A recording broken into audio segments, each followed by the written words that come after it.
Hello, everybody. I'm used to saying good morning, but it's not morning, so good afternoon. It is wonderful to see some familiar faces. I'm so excited that we're in person. We, of course, don't know how long that's going to last with what's going on, but we're happy that we have today and that you all can come.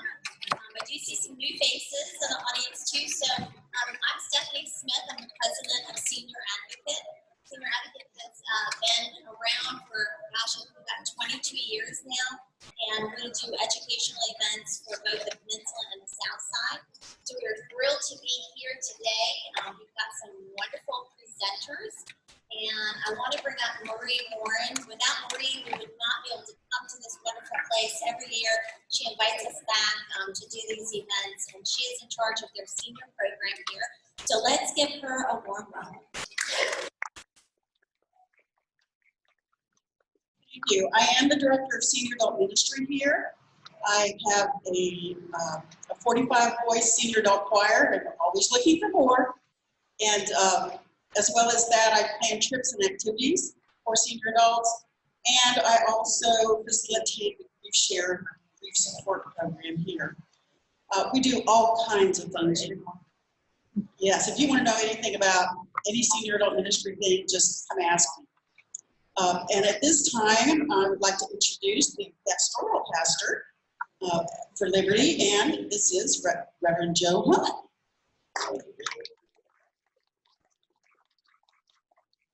It looks like everybody's got a bag full of goodies now. Right.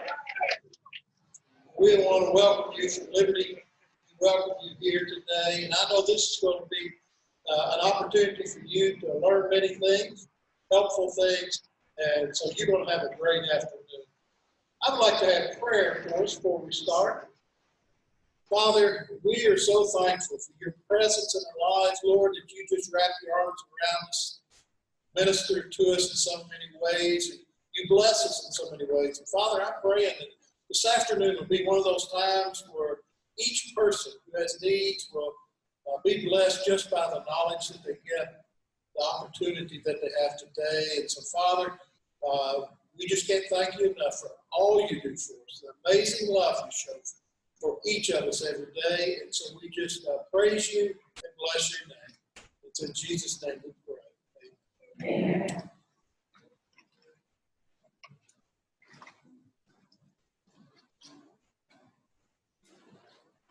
That's a great way to start our afternoon. So without further ado, I'm going to bring up Jeff Bird. He is our moderator today, and Jeff is a good friend, motivational speaker. He's going to make you guys laugh, make you guys think about things. So come on up,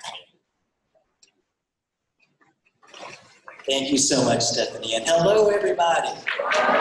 Boy, is it nice to see you all in person.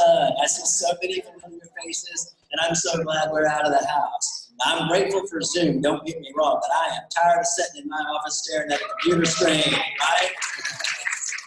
Thank you all for coming out and being here live and in person. So I'll be your moderator today, and I just wanted to say, I wanted to talk about the pandemic. And one of the things I think that we have learned and are still learning is how much we appreciate other people, right? How many people have ever spent much time thinking about the guy that drives the truck that delivers your toilet paper to the local store? Anybody ever sat around really thinking about him and hoping he's doing all right? Right? Yeah, no, not so much. During the pandemic, you're like, dear Lord, please help that guy. Keep him safe. Keep that truck on the road. Bring that toilet paper to my local store because we're in need. So I think we really learned to appreciate people. And one of the points that I think really came home to a lot of us is, hey, this is too big for me to do by myself. Right? I need help. I need help from above. I need help from other people. I just need help. Right? I think we all know that. So today it is my privilege and my pleasure to introduce you to a lot of folks throughout this afternoon who have made it their life work to help other people, to gather the skills, to gain the expertise, to hone it, to be able to help and help make life easier, help make it better, and just to help people. So that's what we'll be doing. But first, there's a few housekeeping things. I want to ask you, number one, how many people are new to a senior advocate event? Anybody new here that's never been to one before? Okay, hey, that's great. That's great. Thank you. Thank you for taking the time and connecting and coming out. So that's great. Welcome to you. And now what I want to do is I want to remind you, I'm going to look at my notes here and just remember I get everything. So please, number one is silence your cell phones. And now this part of the day, this is if my wife were here, she would wave, because she does this to me sometimes. She says, "Hey, I'm getting ready to tell you vital information. Are you paying attention?" Because she knows that if she doesn't get my attention, my mind might be wandering and I might not be listening. So that's something. So since she's not here, I'm going to say that these next few things are vital information. So please listen up for just a second. It's a few things I'm going to go over. So restrooms, that's vital information. If any of you need the restrooms, what we're going to do is this door is going to be locked. Okay? Now we're not locking anybody in. This door over here that you see is going to be open. And then so will the doors that exit that room out into the hallway. Okay? So we're just doing that to keep traffic kind of moving around in a circle. Now when you go through this room, this adjacent room, and then exit the main doors, there's a big kiosk in front of you, a concierge kiosk. Just down the hallway on the other side of the hall are the restrooms, and they're on the left-hand side. So that's important to know. What else we're going to do is we are going to ask that nobody visit the presenters, or not the presenters, the exhibitors. Don't visit them during the meeting, please. We've got a big break coming up, and we've got some time ahead of time. So if you just stay here until that break, that would be great. And then also, we're not going to take questions. The presenters aren't going to have time to take questions, but they all have tables with the displays and the representatives there. So if you have any questions for any of the services that they talk about, just please just feel free to go and ask their colleagues at the room. Okay, so let's see, page 2. Everybody got a packet? Okay, everybody hold up your packet. Wave your packet. Okay, that's great. That's a good thing to see. Okay, so let's go over this packet for a minute so we make sure that everybody understands everything in it. So on the right side of your open packet, we have the agenda, right? Okay, that's the white one right here. So everybody knows what's happening when it's happening. The next thing we've got is the green sheet. Everybody know the green sheet? The green sheet, why is the green sheet important? Somebody holler at it. Yeah. Door prizes, you got it. This is the sheet for door prizes. Now there's a couple of people who, as of a few minutes ago, were not here. The Heidenwood was not here, and I think it's Caring Hands and Hearts. They haven't been able to make it. If there's nobody there, we know that, don't worry about it. Just scratch them off your list and just get all the other side. Now, you're going to turn this in for a chance for the door prize. Now, one thing about the door prize is you have to be here to receive it, right? We're not going to make any calls or anything. That's our way of encouraging you to stay for the whole day, right? So you have to turn that in. You have to be here to receive it. And again, don't worry about those other ones that aren't here. So the next sheet, the yellow sheet. Everybody got a yellow sheet? Okay, right. Now this is the survey sheet. This is a super important sheet for us that we really appreciate y'all taking the time to fill out. After each presenter, and if you do it after each presenter, then they don't all run together or you don't forget what your thoughts were. And if you'll fill this out for each one, this really helps us continue to put together meaningful shows as you give us feedback and help us refine. So make sure everything goes good and that you're getting valuable information. This is meaningful for you. So please fill out these surveys and then you can turn those in at the end as well. At the registration table that you saw on your way in. So thank you very much for doing that. Now, what we're going to do is I'm going to put my stuff away, and with no further ado, what I would like to do is to welcome our first presenter, who is Randi Keesee. Go ahead and welcome her to the podium, Randi. Tell people anything you'd like them to know about yourself.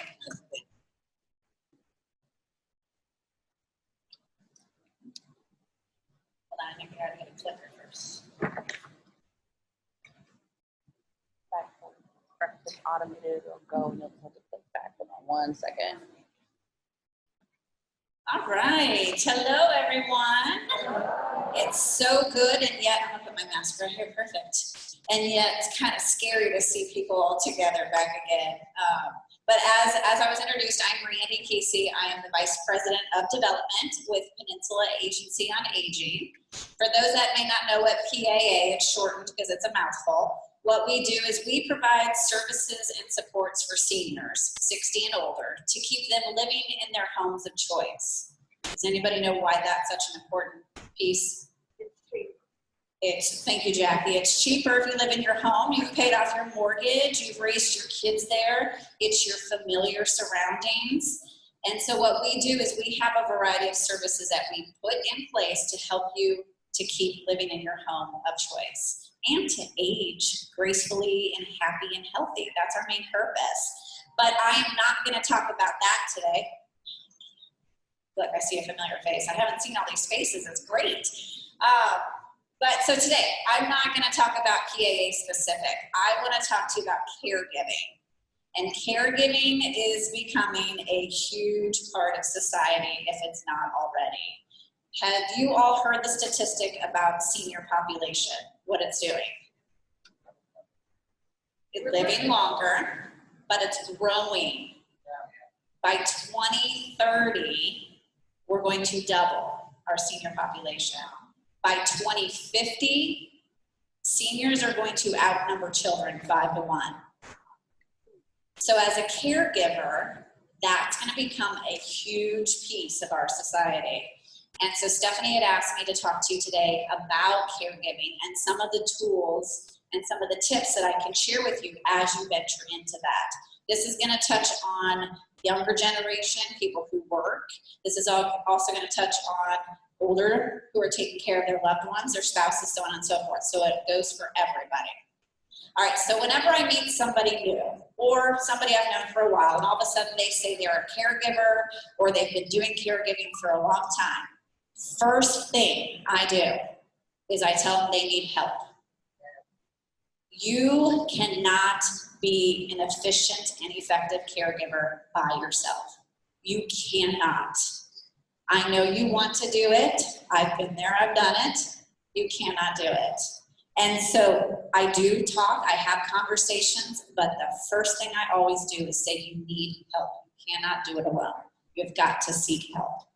Because in all the day-to-day chaos and responsibilities of caregiving, first off, let me ask, who's a caregiver currently?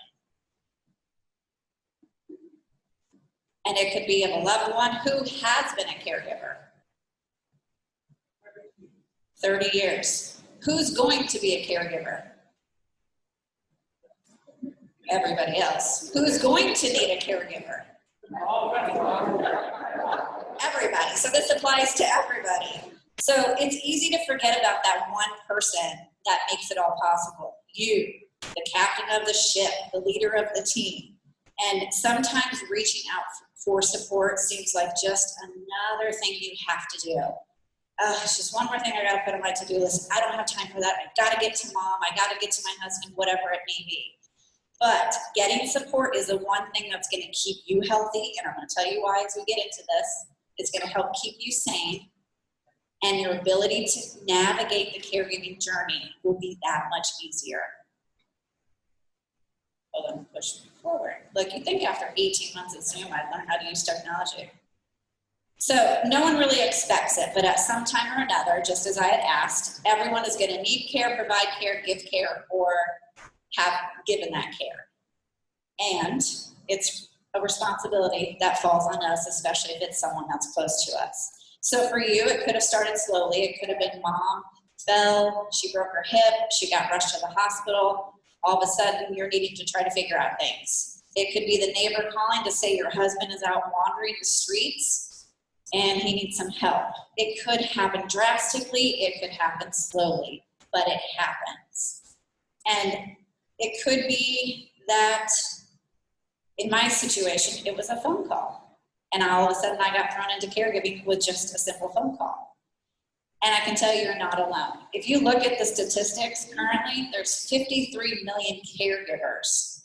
That's done by an AARP study, 53 million caregivers. And I told you the statistic about seniors going up, that number is just gonna keep rising.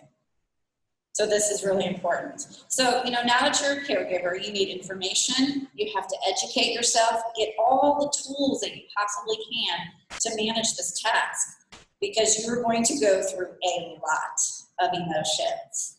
So where do we even start? Right, that's the question. All of a sudden I'm a caregiver, what am I doing? I have no idea what I'm doing. When I had to do it, I had no idea what I was doing. But I knew that there were services available. I knew there were people I could call and ask help from. I put my team together, my caregiving team, to make it possible. Because you want to be able to turn all of that chaos into something that's simple and easy. So like I said, whether you've moved into a role of caregiving gradually or suddenly, you're going to feel alone, and some of you probably will nod through this, alone, unprepared, overwhelmed. You're going to have the feelings of fear, sadness, anxiety, and you're going to probably feel a lot of anger. I know that was one of my emotions. And you're going to go through all of these emotions throughout that whole time. And it's normal. You can be mad at your mom. It's okay. It's a normal emotion, because we were not designed for this all of a sudden to be caregivers. And so most of us take on caregiving out of love, out of responsibility. It's our family, it's our husband, it's our wife, it's our children, it's whoever it may be, because we love them. And who else is going to care for them the way that we would, right? And anybody in here, can you afford full-time care 24/7 out of your pocket? Most Americans can't. And so that's what you need to get, a team that can help you. And so remember, your team is going to look different than mine. It's going to look different than Jackie's. Everybody's team is going to look completely different. It's your team. It's what works best for you. And so here's this alarming statistic.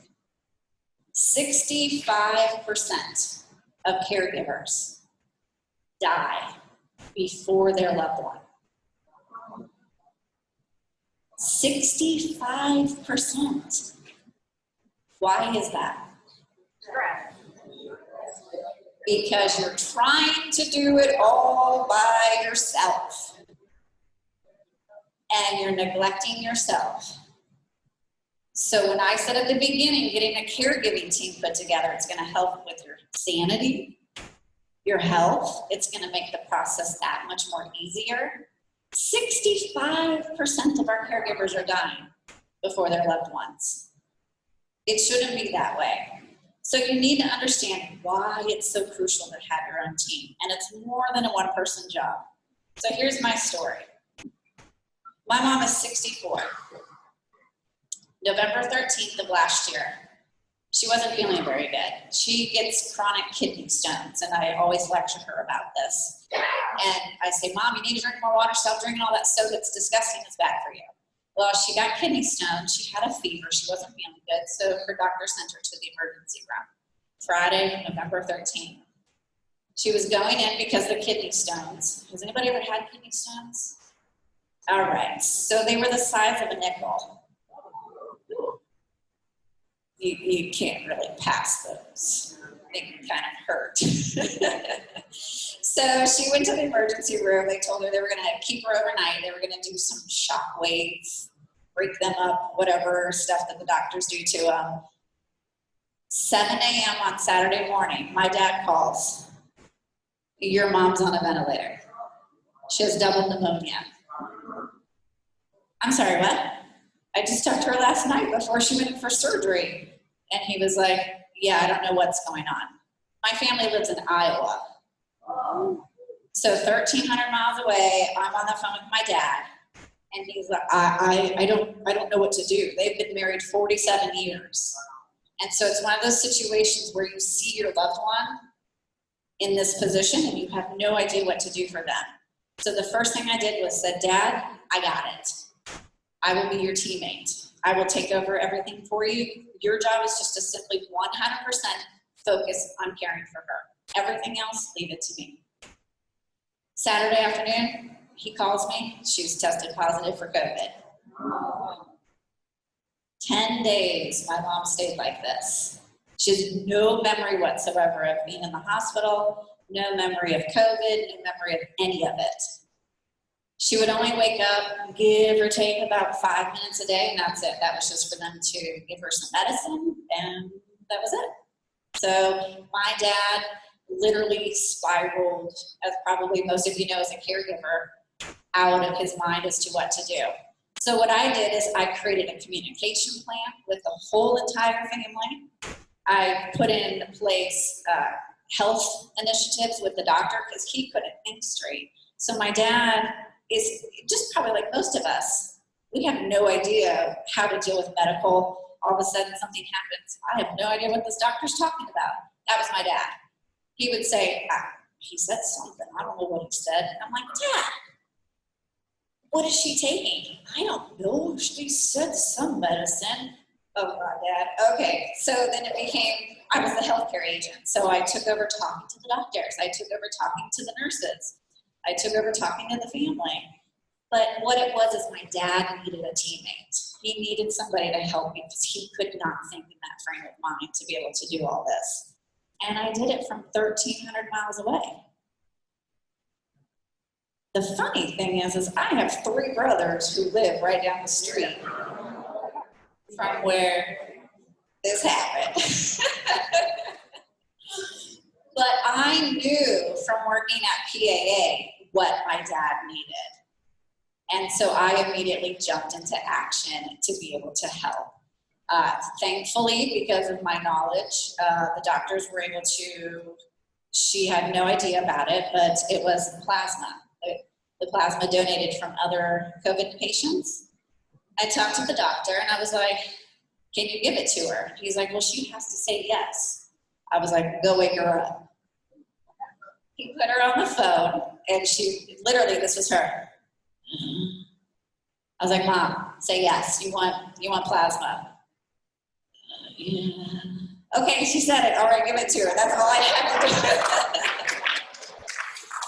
But because she couldn't, she had no idea. So when she got out of the hospital, I told her she owed me her life because I saved her life. But I will tell you, 24 hours after she got that plasma, she was off the ventilator, and she went home 2 days later. It was the wildest thing. But again, because I knew from my own experience and my own knowledge what we could try and what we could make work. So she owes me her life. She gave me life, I gave her hers back, so we'll just go with that. But the caregiving beyond her hospital stay stretched even further beyond that. I had to help her with all of her paperwork for the hospital. It was a nightmare, but again, I created that team effort so my dad could actually go back to work and everybody didn't have to worry so much, so it was nice. So how do we exactly do this? How do we build our team? That's the most important piece. Henry Ford once said best, coming together is a beginning, keeping together is progress, but working together is its true success. So building a team starts at putting it together. So how exactly do we put it together? So evaluate the situation. This is where the who, what, when, where, why. Who's needing this? Who's needing the help? Why do they need the help? When do they need the help? Where do they need the help? So in my situation, the who is my mom. The when, well, 24/7. The where, she needed it at the hospital, but she also needed it then at home. So I had to put another team in place for when she was at home to bring meals, work with her neighbors to make sure they checked on her. It was this whole process. And the where, of course, was 1,300 miles away. I made that work. And so it's really the basics of it. And you're probably all thinking, well, that just seems, okay, that sounds like, yeah, okay. No, it's the true basics of figuring out your caregiving situation. Instead of just going into it, you have to really think through what the process is. The second one is, what are the needs of your loved one? Are they going to have mobility issues? My mom had major mobility issues. She literally could not walk from her bed to the bathroom. because COVID, people may not know after you have it in such a severe manner, is respiratory. She literally could not go from her bed to her bathroom without like, all right, I can do this. So her and I built a plan. I don't live there, but so I'd be on the phone with her and I'd be like, okay, Mom, I need you to walk to the mailbox. I'll stay on the phone with you. She'd walk to the mailbox for a week. The next week it was, okay, walk to the neighbor's mailbox. She'd go to Walmart and my dad would push her. So my mom is 5 feet tall. She weighs like 96 pounds. Itty bitty little thing. My dad would push her in one of those kid blue Walmart carts. You know what I'm talking about? That's how they would get around the grocery store, because he would push her because she couldn't make it through the grocery store. That's how severe post-COVID, of having post-COVID, it was for her. So it was, we had to determine what her needs were and put into play how that was going to work. The next one, identifying the team. Well, of course I couldn't count on my brothers, but so what I did instead, because I couldn't count on them while she was in the hospital, their job was after she got out of the hospital. You're in charge of food today. You're in charge of food tomorrow. You're in charge of food this day. I need you to make sure you pick up her mail. So I put this whole team into place. Like I said, I contacted the neighbors to check on her. So your team members, neighbors, friends, family, church members, whoever you can think that would be a great team member to help you with this. And it could be literally, they help once a week for like an hour. Because those of you who have been caregivers, you for 30 years, not much breaks in there, right? You don't get much breaks. So if somebody says, hey, I'll take a Saturday from like 9 to noon, take them up on a Saturday from 9 to noon, even if it's only one day a week, because you need all that you can to help you in that process. The next one is develop a strategy. So this is where I helped my dad with it, because he was getting overwhelmed at the hospital, of course, with everybody texting him and him trying to answer them and literally sit there and figure out what the heck is happening to his wife of 47 years, not knowing if she was going to live or die. Now at this time too, I'll tell you, Iowa still allowed visitors in the COVID rooms. So thankfully, she didn't have to be there alone. He wasn't head to toe, all of his PPE, but he literally was there from sun up till sundown for 10 days straight. But so it got to the point where he couldn't handle everything. So I made a phone tree. I made a Facebook group. So everybody could get updates, they could get pictures, they could know, and everybody appreciated it. And so literally it would come back questions to me, and I'd never ask my dad because he couldn't answer anything. I'd be like, Dad, did Mom eat today?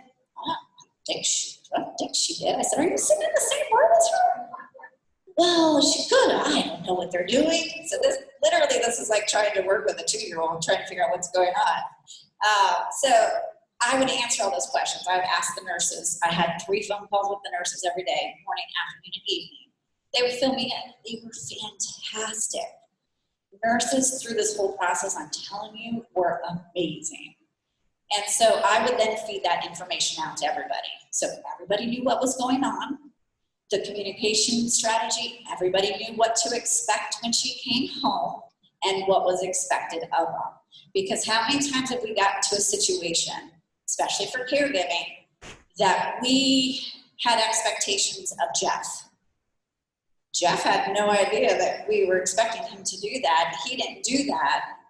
And so what does that cause? So then now we're mad at Jeff, and Jeff, no, you can't come help again because I expected you to come Saturday from 9 to 2, but you were like, well, you didn't tell me. So it's literally defining exactly what everybody is supposed to do. Put it in writing. You had probably a great system, you and your sister, because you guys talked about it. You put a strategy together, and you figured out what was going to work best for everybody. That's what you have to do. There's no way you can do this alone. There's no way. And if anybody wants to prove me wrong, tell me. Because I can guarantee you need help somewhere along the lines. And how much easier would it be to actually just have somebody that you know that's coming on Saturday. You know somebody's coming on Sunday. You know meals are coming next week. How much easier does that make you appreciate the caregiving aspect? Instead of being angry and having anxiety and trying to figure it all out yourself. So again, putting your team together overnight, it's not gonna happen. So just have patience, have lots of patience, and have lots of patience with the person you're caring for, because they didn't ask to be in that situation either. And that was with my mom. I did not expect her to walk to the mailbox, and if she didn't walk to the mailbox, I wasn't gonna be mad at her. I was like, okay, well, we'll just try again later. Go take a nap. Call me when you wake up from your nap. We'll do it again on the phone. So it's just having that patience and really appreciating it.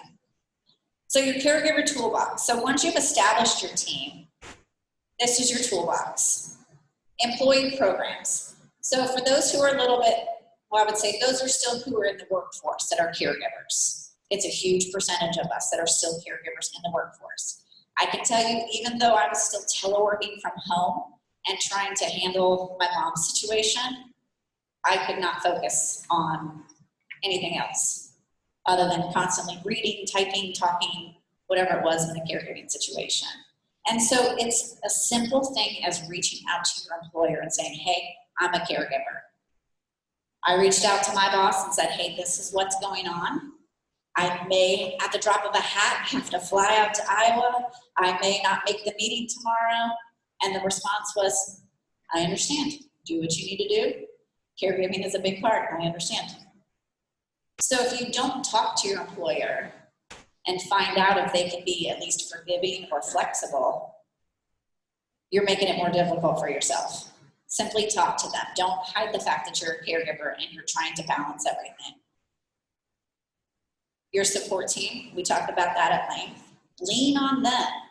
Our friends don't say to us, let me know how I can help, and not really mean it.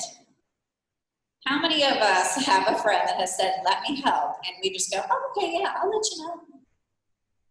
And then we never call them. Because why? Because we don't want to be a burden. Do we want to be the 65% statistic? Be a burden. If they're offering, it's because they're offering out of love. And because they see what you're going through and they want to offer that support. And then, of course, community services. I'm going to get into that really fast. I know my time's winding down. And then, of course, support groups. There are some amazing support groups. And who doesn't love, well, most people, I should say, who doesn't love to go and share their experience with other people and get validation back, or to be heard, or to have people understand what you're going through and saying, hey, I went through that same thing and you know what helped me? Or I totally understand. If you want to talk more about this, let's talk more later, whatever it may be. Support groups are great for that. And there are some great resources in the community that you can. And then, of course, religious organizations, churches are fantastic for it just as well. There are those groups. So Peninsula Agency on Aging, of course, that's where I work. So nearly 1 in 4 people who are caregivers have no idea what community resources are available to them. So 1 in 4 of people don't know that they can go to a community agency and get support. And a lot of people probably think, oh, that's a nonprofit, it's a social organization, I don't want to take advantage of them. That's what we're here for. That's what we do. We are here to help in every aspect. And just because our services are geared at seniors who are 60 and older doesn't mean that we do not provide caregiver support. We actually have 2 people in the audience, which surprised me that they're here, which is great. One works with our veterans program for caregivers, which is fantastic. And the other one works in our care coordination department, which works directly with our caregivers. So for Peninsula Agency on Aging, there are 625 area agencies on aging across the entire country. We are just one of them. We cover the entire peninsula. We cover them with services such as personal care, adult daycare, and how that relates to caregiving is you could send mom to adult daycare while you go to work, or while you need to run errands, or whatever the case may be. Send mom or dad or your husband or wife. It's basically like kid care, child care, it's adult daycare. And they do activities all day, and they take care of your loved one for you. Transportation to non-emergency medical appointments. I've actually had several people stop by and ask about that. So if you were caring for somebody who needs to go to doctor's appointments, how hard is that for you to try to get them into your car and get them to their appointments? Wouldn't it be a whole lot easier if you had somebody who brought a handicapped accessible van, picked them up, took you with them, so you can go with your loved one to the doctor's appointment and then bring you back home? Would that not simplify some of that caregiving duty and alleviate some of that stress? We provide that. The home delivered meals aspect, it's a little bit different now through COVID, but typically it is for somebody who is 60 and older, a functional homebound senior, and functional means you can answer the door because we can't leave your food at the front door, that you can answer the door and we provide the food. And you, of course, can't have access. You can't be a gourmet chef in your kitchen cooking and we show up with a home delivered meal. It doesn't work like that. COVID has a little bit different variants, but that is generally the rule. But if you were providing that service to your loved one, I don't know if you were caring for your mom or your dad, your mother.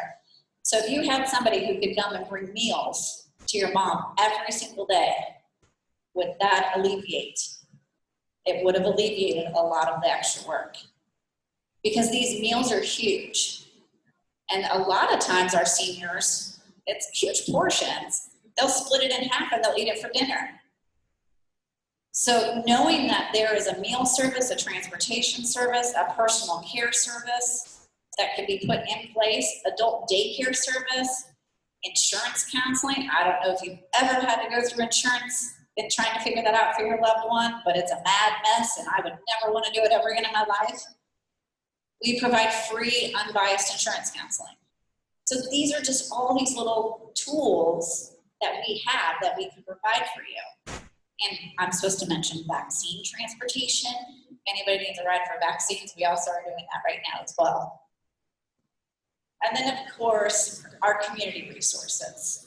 So there are national groups, Family Caregiver Navigator Alliance Group. It's a tool that covers every state. So if you have a loved one that's in another state, they can provide resources in that specific area. As I mentioned, the veterans benefits, or not veterans directive, sorry, Sharon. So it's part of the federal U.S. Department of Veterans Affairs. It's a new program. It offers caregiver support. So it provides support specifically for the caregivers of a veteran. So if you are caring for a veteran, see Sharon. She can help you with that. Sharon, raise your hand. I'm sure she loves that, see? And it's a great program, and she travels all over the area to help caregivers of veterans. And then, of course, the Alzheimer's support group I put up there, and then Riverside SEAL, which is a great organization that really provides resources and a vast array of resources to caregivers. So just because you are the captain of the ship, you know, the captain of your team, it does not mean you don't need support. Everybody needs support. It's just a matter of being knowledgeable of what's available and stop letting your ego get in the way and saying, I can do this all by myself. That's a lot of times what we all do. I'm guilty of it myself. So having a care team in place makes it possible to avoid all of those emotional and stressful situations that will arise. And as a caregiver, I'm going to tell you, you are already a hero. You will be a hero if you haven't been there yet. You have been a hero to somebody. I am my mom's hero. I remind her every day. I'm sure she loves that. But you became the captain of the ship. Lead with great integrity and great examples. Build an amazing team. Because the ultimate goal is to keep everybody, caregiver, the support team, the loved one, everybody healthy and happy. Because as we know, if you've been caregiving, It's as infinite as the ocean, and you're gonna need as much support as you can to keep your boat afloat. Thank you.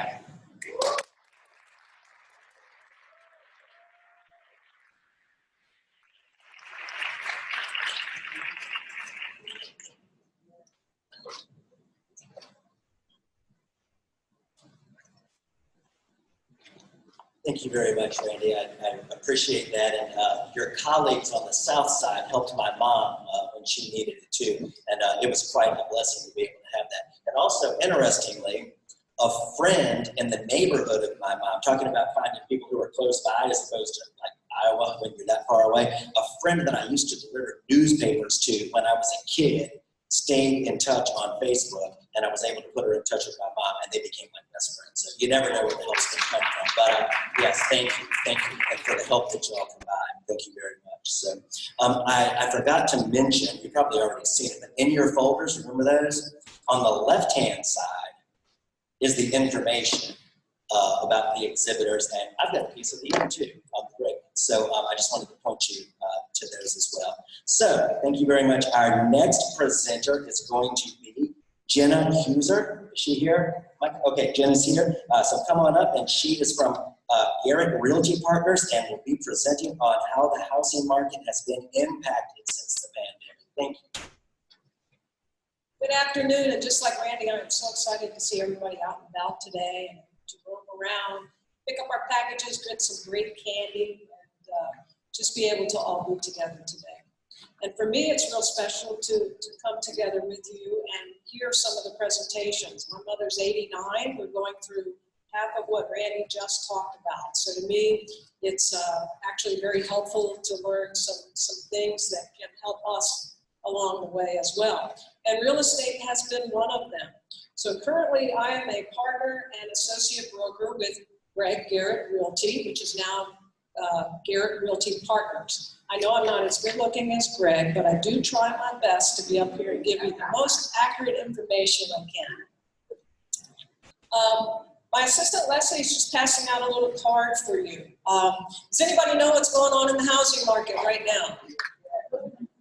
It's a boom, that's right. In short, it really is a boom. Now, who would have thought at the beginning of the pandemic that we would be in a real estate boom? I certainly didn't. Who here owns a home at the moment? Were you nervous that your home values would go down, or possibly you might not be able to keep your home if your employment were to end? I think there were a lot of fears when we started the pandemic. I know from my perspective, I was wondering if I would actually be able to make my numbers from the previous year. But interestingly enough, as we started 2020, I saw things really start to change. So one of the key things is just to take a look at the numbers. So we'll just kind of go through that first and how we were impacted by everything that has happened. The numbers were the exact opposite of what I thought we would feel. And for the entire year of 2020, which we did make it through and very healthily as well, we saw our local market have a 12% gain in closed sales. So that's units. We actually sold 12% more than the year before, which had been a very strong year. New construction was also up 11%. Now this year we're seeing a change in that because the materials have been much harder to get and the prices have gone up. So actually some builders are not building right now. They're holding back and they're going to wait till the market balances out. But one of the key things for all of us in the room that do own a home is that we saw the median price point go up 9% that year to an average of $280,000 for our region. So that's very, very strong. But on the flip side, what we saw at the end of 2020 was that listings were down 47%. That is huge. So where the year before, say we had 100 houses on the market, the next year we only had 50. So how in the world were we able to do 12% more volume and sell that many more homes? Now on an average year, so over the last 7 years, we've seen appreciation in home prices of maybe 3 to 4%. It's been very, very steady. And for 2020 to see that 9% jump in the value of homes is huge and and wonderful if you own a home. Now, as we go through 2021, we're seeing the same trend, but we're actually seeing more of a push toward that seller's market because listings are down even more. So that's what's on your card, just to look at through the year. You can see where we were 2020, January to June, and then you can see where we are 2021, January to June. And very interestingly, once again, sales are up 26%. Listings are down 27% from the same shortfall the year before that was 47%. So we're working again from a much smaller pool of listings. And the median price is up to $290,000. That's huge. So if you were to take a home that in 2019 was worth $200,000, by the end of 2020, you would have seen that value grow to about $206,000 in a normal market. But in last year's market, it grew to $212,000. And then on top of that, this year with the growth we're seeing, it would now be worth $233,000. That's a huge growth, $33,000 in 2 years. Now, what's driving all of that? So 2020 was just so interesting for me. I came out thinking, oh my goodness, how am I gonna make a living? How am I gonna pay my bills? What am I gonna do? Am I gonna be busy? Do I need to get another job? Well, it was exactly the opposite. My phone started ringing right out of the bat, February, March. But it was a different phone call, where in the past, half of my phone calls had been from people wanting to list their homes and wanting to sell their homes. All my phone calls were coming from buyers. And I thought that was very interesting and very different. Because right then and there, I should have noticed I was seeing that shift in the market from the buyer's market to the seller's market. Because here I have all these phone calls from people, I'm looking for a new house, I'm tired of my house, it's time for me to move. And nobody calling wanting to sell their home. So here we start to see the big change. All of that shift came from what was considered as supply and demand. So if you're going to look at basic economics in real estate, supply of houses and how many buyers are out there. Well, now in the seller's market, it has really changed. We're seeing higher listing prices, and that's coming from that appreciation we just talked about. Big thing is we're seeing no buyer concessions. So I take that buyer out. They're no longer getting help with closing costs. Really hurts the military because for them, they're in and out of the buying market so often that extra cash helps them. Multiple offers on homes. I'll tell you some stories in a minute that are unbelievable. Offers above asking prices. So now when we go in with a client, it might not even be asking prices good enough. We may offer more than asking price. And on top of that, we may even do what's called an escalation clause. So what we're doing in that sense is, say the house is listed at $250,000. If my buyer really needs that house and they're well qualified, they may come in and say, our base offer is $250,000. However, we are willing to go $1,000 above the best offer up to X. And in some cases, it could be $275,000. Now, along with that comes the problem of the house still has to appraise. So the appraisal is what the lender is going to do. They're going to send out the appraisal, and they're going to make sure the home is worth what it's selling for. So again, that house that is listed at $250 and is comped at $250, and here's somebody willing to pay, say, $275, that doesn't mean the bank is willing to pay $275. So somewhere in there, there has to be a meeting, if it doesn't appraise, between the seller and the buyer. One of the key things that's happening right now for sellers is that the buyers are coming in and saying, I will cover any shortfall. So that is an amazing, amazing perk that we are seeing in the market. And I've actually used it, probably 25% of my clients have been using that to get a home. And these are people that really do need homes. They're in a perfect buying position, or they're military. Rents are going up, so now it's time for them to buy, because you can basically buy, in many cases, for less than what you can rent the same property. So what happened throughout this pandemic that caused this to be such a great time to be a seller? Again, we're going to go back to the basic economics of supply and demand. So from an economic standpoint, your home prices, the supply will be the number of homes in the market, and the demand is going to be the number of buyers in the market. So how did we shift? So the demand, believe it or not, and I saw this mid-2020, just shot through the roof. Young people whose rents, their leases were about to expire, decided we've got to get into the market now. maybe it's good to get in the market because of the pandemic. It's actually the opposite, because we didn't have the listings to match that. The Fed stepped in, they maintained low interest rates, so then it's going to come back to mortgages. That's going to bring more people into the market because mortgage rates are very low. You know, we heard that rumor they were going to spike, but then they didn't. They remained very low. So you've got thousands of people transitioning to working and schooling at home. So they're in their homes all day long, and they're looking around. I need to do this project. Oh, I can't plant a garden.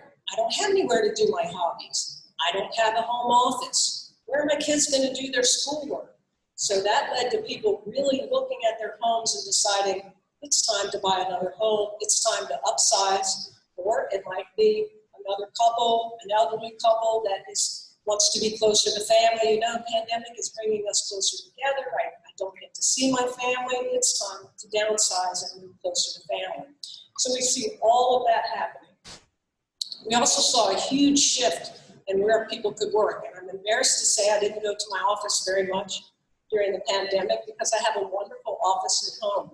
But I did shift my daily routine to being at home and learning to work from home. Zoom meetings, we all did them. Talking to clients through Zoom. I started doing video tours, walkthroughs for military people that couldn't get here to look for a home. We went to taking my tablet. My assistant did it with me. We would go and we would walk through homes and do a personalized tour for these people. But it worked. Never before would I have thought I would be selling homes sight unseen to people, but they needed homes, so we were able to service them. So working remotely also brought people that were working in some of the higher city centers and office centers. My brother worked at Geico. It's a huge office center in Virginia Beach. He's been working from home now. It's working out great. So not only are we going to see basic real estate for residential, but we're going to see commercial real estate take probably the opposite fall.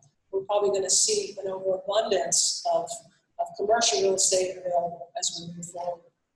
So as we're working remotely, we're looking at our situation in our own home. We've got young people now that need home offices. We've got mortgage rates that are very, very low and maintaining low. We've got people that can't find homes. We've got people that want to be out of city centers. I can't tell you how many calls we had from Northern Virginia, Washington, D.C. I had a couple from Hoboken come in, and they were like, boy, I can buy a $400,000 home for less than I am paying for rent in Hoboken, New Jersey.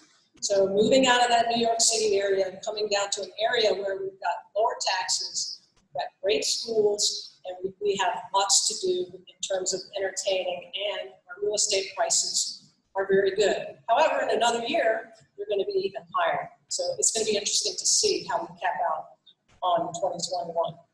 So with being able to move out of those city centers and move to the suburbs, we're seeing that demand for single-family homes really increase. The loss of the urban areas, the loss of the appeal for the urban areas, the demand for yards, multi-purpose areas. Everybody has a pet now, right? They don't want to keep that pet in their apartment because that pet has been such a great friend to them during the pandemic, so now we need a yard for our dog. You know, that's changed as well. And people are also reevaluating where their work money's going, where their salary's going. Are they spending a ton of it on taxes, or would they rather be buying something and not spending it on rent? Those are the huge changes. The second change we saw is a whole new pool of buyers, and we just touched on that, and that's your first-time home buyers. So with rates low, and they're all living in apartments right now, all of a sudden they've got time to run the numbers, they're on the internet. Boy, it really is going to be a lot less expensive for me to buy a home than to rent. And I'll also be building equity in that home. So all of these things are giving us more buyers in the pool of buyers, okay? But within that, we saw a decrease in supply. And that is where the pandemic really did affect us. Because many people were very reluctant to go on the market, even though they knew the markets were starting to grow, and they started kind of feeling out, maybe I should sell, maybe I shouldn't. But the idea of having someone in your house that you didn't know roaming through your house was a little bit scary for many people. So there's several people that have said, oh, I think I'll hold off another year. And then they become more settled, and They still become more settled, and it becomes harder to pull that trigger and sell their home. We still see the catch-22 is what I call it, that I'm seeing right now in the market. So now I have people calling me, geez, I really would like to sell my home and take advantage of this great market, but where do I go? So there's nowhere to go. However, if we're clever and you work closely with some of the experts that can help you, you can get around that.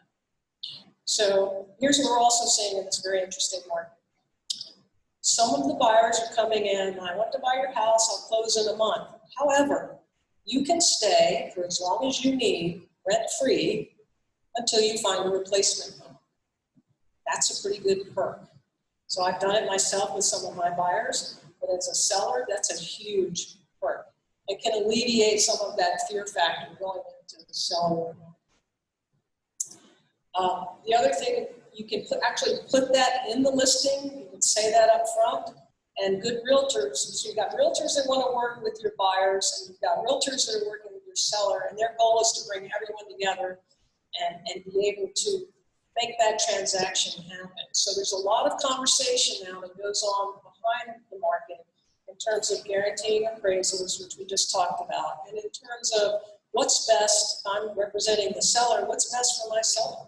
If I have to negotiate 2 or 3 months, if they can live there rent-free, and that allows the buyer to get a house, that's something we're going to do. So those are really great things happening. So again, supply, demand. We're still we're at a place right now where we have about 2 months of inventory on the shelf.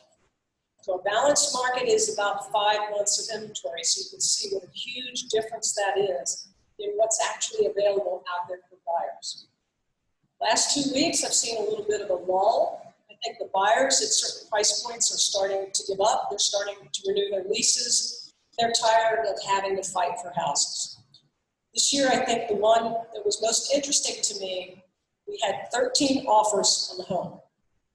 So they ranged from conventional loans, FHA loans, VA loans, different amounts of money down that they were willing to do in their earnest money deposits, different close dates, and then different perks. Perks that tended to work the best for us. Obviously, cash is going to go great because there's going to be no appraisal. But on the flip side, you also have to take that purchase price amount into, that's very, very important, but you need to know where it's going to appraise. You have to have a very good idea ahead of time of what your house is really worth. Because even though someone might say they're going to pay you $300,000 for it, if it's not going to appraise at $300,000, you're either going to bring that price down or someone's going to have to come up with the difference. So if you've got a buyer that's going to match that, guarantee that appraisal, or you have a cash purchase, you're in good shape. So as we all work through what's going to happen in the market, and as sellers, which we all eventually will be that own a home, you want to keep all of those things in mind and really compare the different situations. I think the best one I had was someone who bought a home a year ago from me. They got new orders, Coast Guard, to go to Florida. They started panicking. What do? We just renovated our entire home. This is our forever home. So we started out trying to match up buyers with them so that we could hit a certain price. And then we said, you know what, let's just take a flyer, we're gonna go on the market. And they're like, yeah, but we can't close on the house until July 1. It has to be after July 1. Or otherwise we're gonna have to pay huge capital gains. So they had done this lovely renovation. They bought the house at $470. They needed to recap and get out of it about $530. We put the house on the market at $545. We had 4 offers, and the highest escalated to $585. And with that, they guaranteed the appraisal. So, and along with that, they guaranteed that my people could stay in the house a little bit longer. We could still close on July 1. They knew they were military, gives them a little bit more time to pack up, get the kids ready to move to Florida, gave them time to find a home in Florida, and everybody, it worked out terrific. But it takes a lot more thinking and a lot more negotiating on both sides in this crazy market. So where do we go from here? It's going to be a very interesting year. I have conversations with Greg all the time, and he calls me a pessimist. He's an optimist. I just look at numbers a little differently, and I look at the history of the market. So as you know, real estate is going to have its highs and it's going to have its lows. The difference in this market versus the market in 2006 and 2007, that was more of a bubble. We're seeing more of a boom. And a boom is truly the results of supply and demand. There we saw escalations, and we had different people in the market, we had different interest rates, and that really was a bubble waiting to burst. So a little safer boom that we're seeing now, because we're not seeing the amount of houses turn that we saw then, which is a good thing.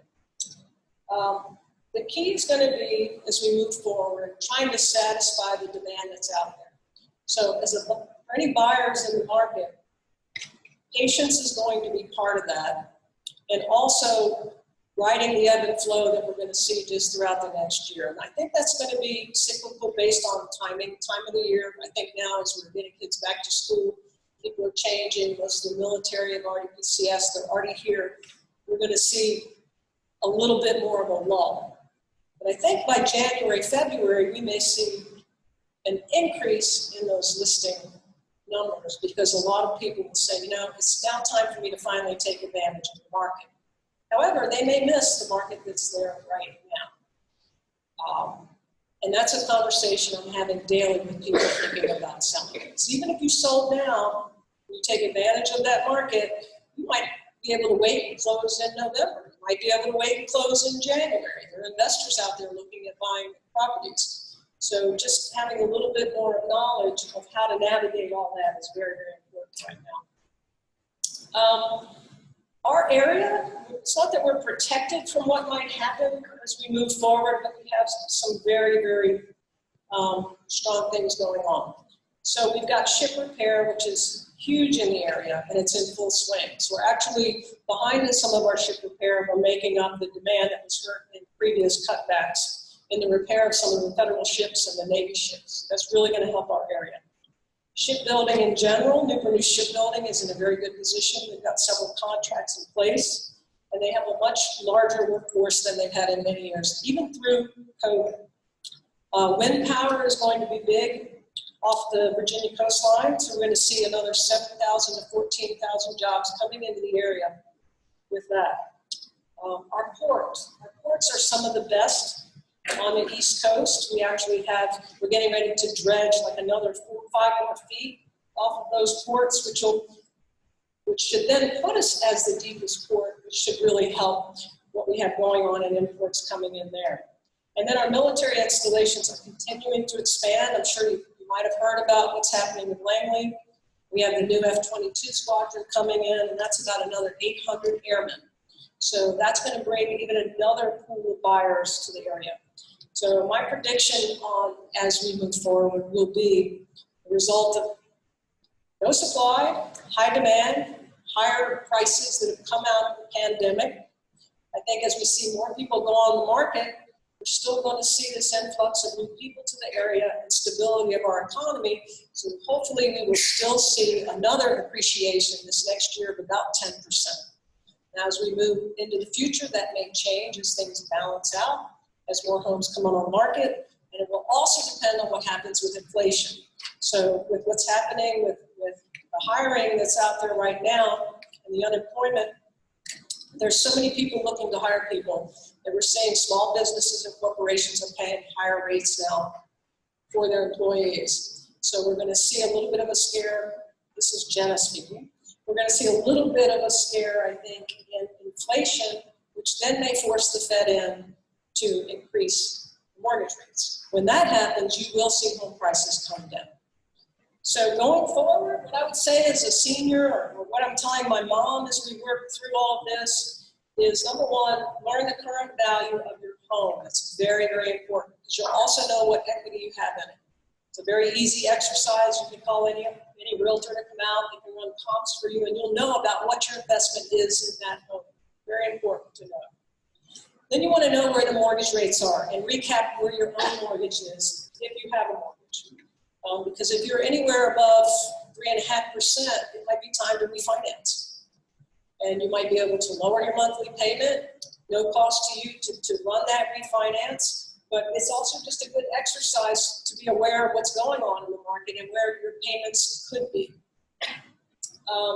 And the last thing is maybe to evaluate, is it time to sell? If it's not time to sell right now, maybe evaluate your house as that product.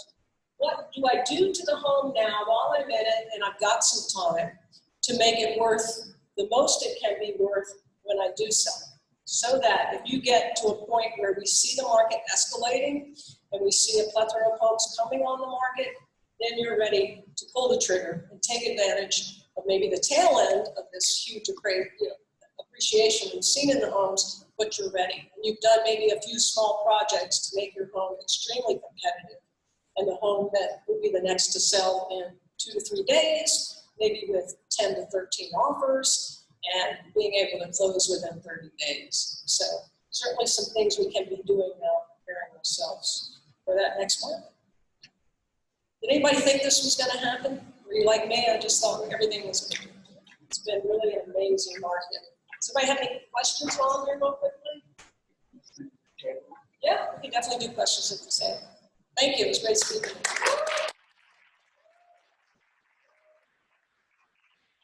Yeah, this has certainly been, if you've been watching the market, certainly a wild ride, to say the least. So Jenna, thank you very much for that information, breaking that down for us.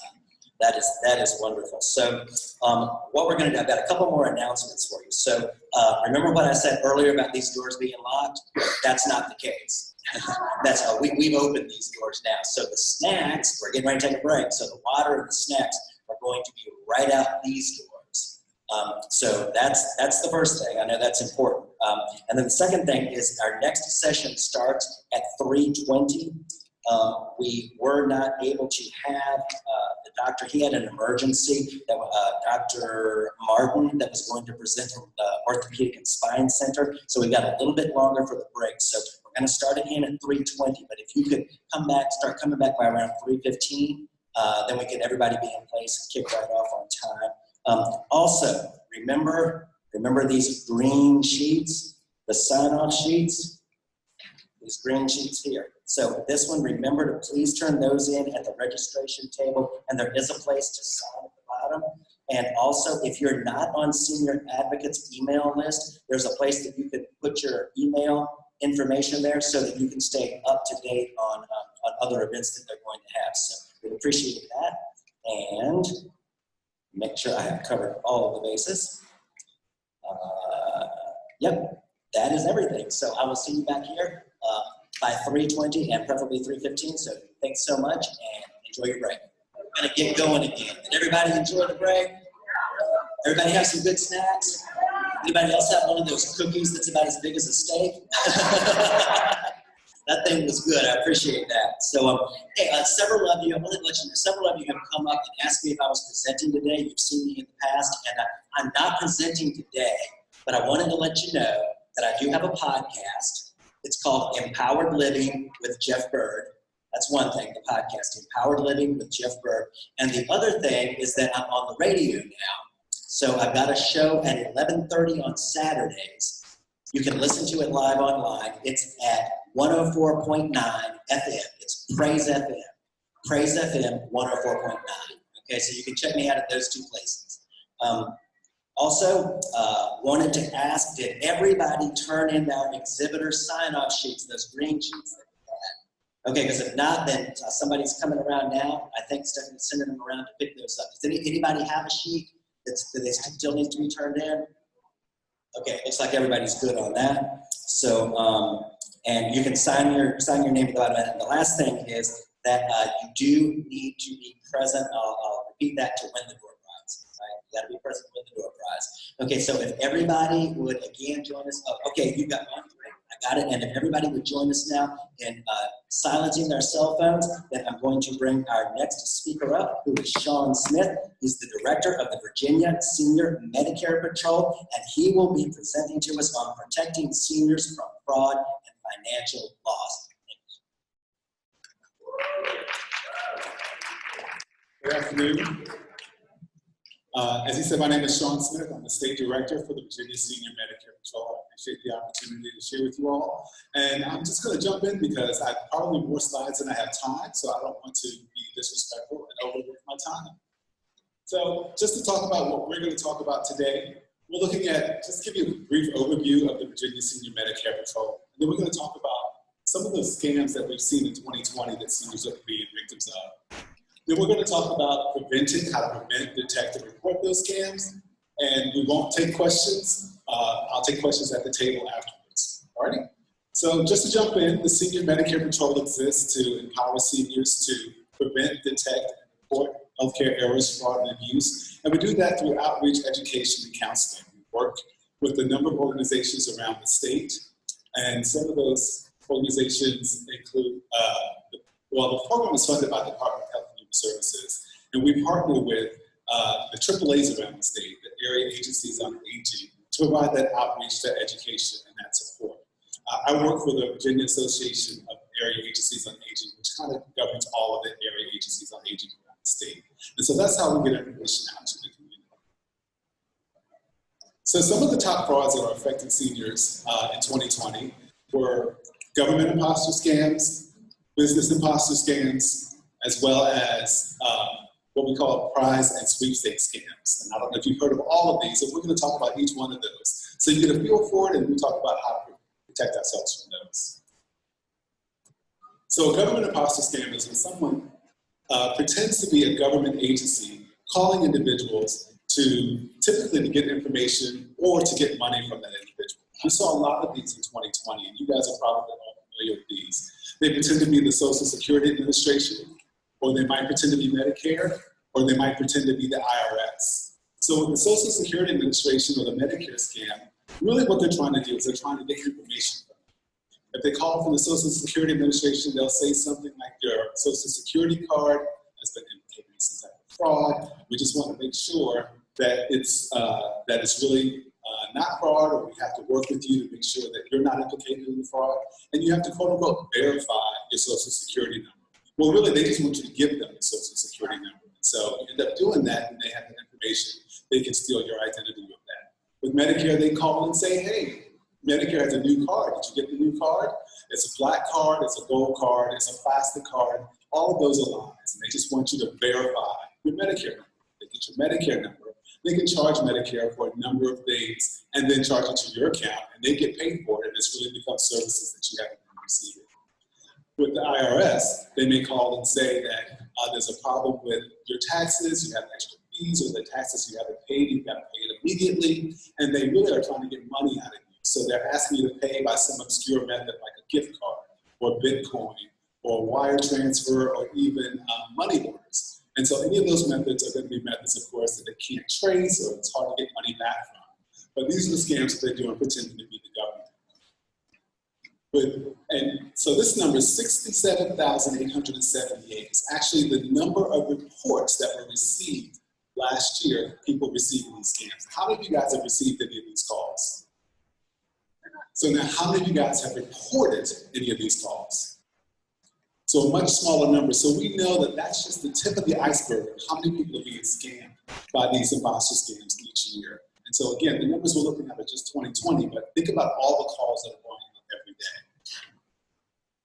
When we talk about business imposter scams, these are scams where individuals are pretending to be a legitimate or trusted or known business, and they're calling for the purpose of typically getting money. And what we saw in 2020, because there were so many people on lockdown, were more seniors using computers that have never probably used computers or used them as frequently or as intensely as they had before. And people would call and say that they were from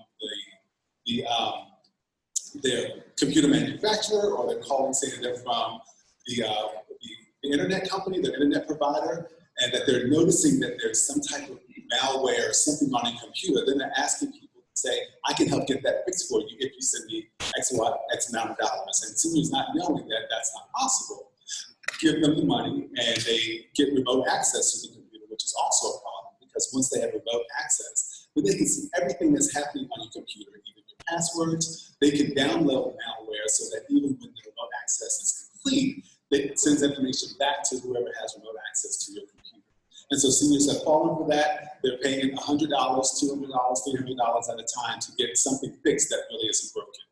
And so there were 50,000 reports of that made by seniors over 60. So this is not everyone that's fell for that scam. It's just seniors over the age of 60.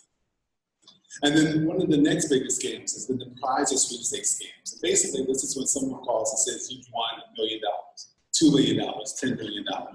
And people get really excited about that and say, but in order to get that money, that it's a foreign sweepstake in London or Nigeria or Russia. In order to get that money, you've got to send me $100 for the taxes. And people think, well, if I'm going to get $1 million, $100 is nothing. I'll just send $100. And then if they get you on the hook for 100, then they'll say, well, in order to transfer to the United States, then it's going to cost you another 300.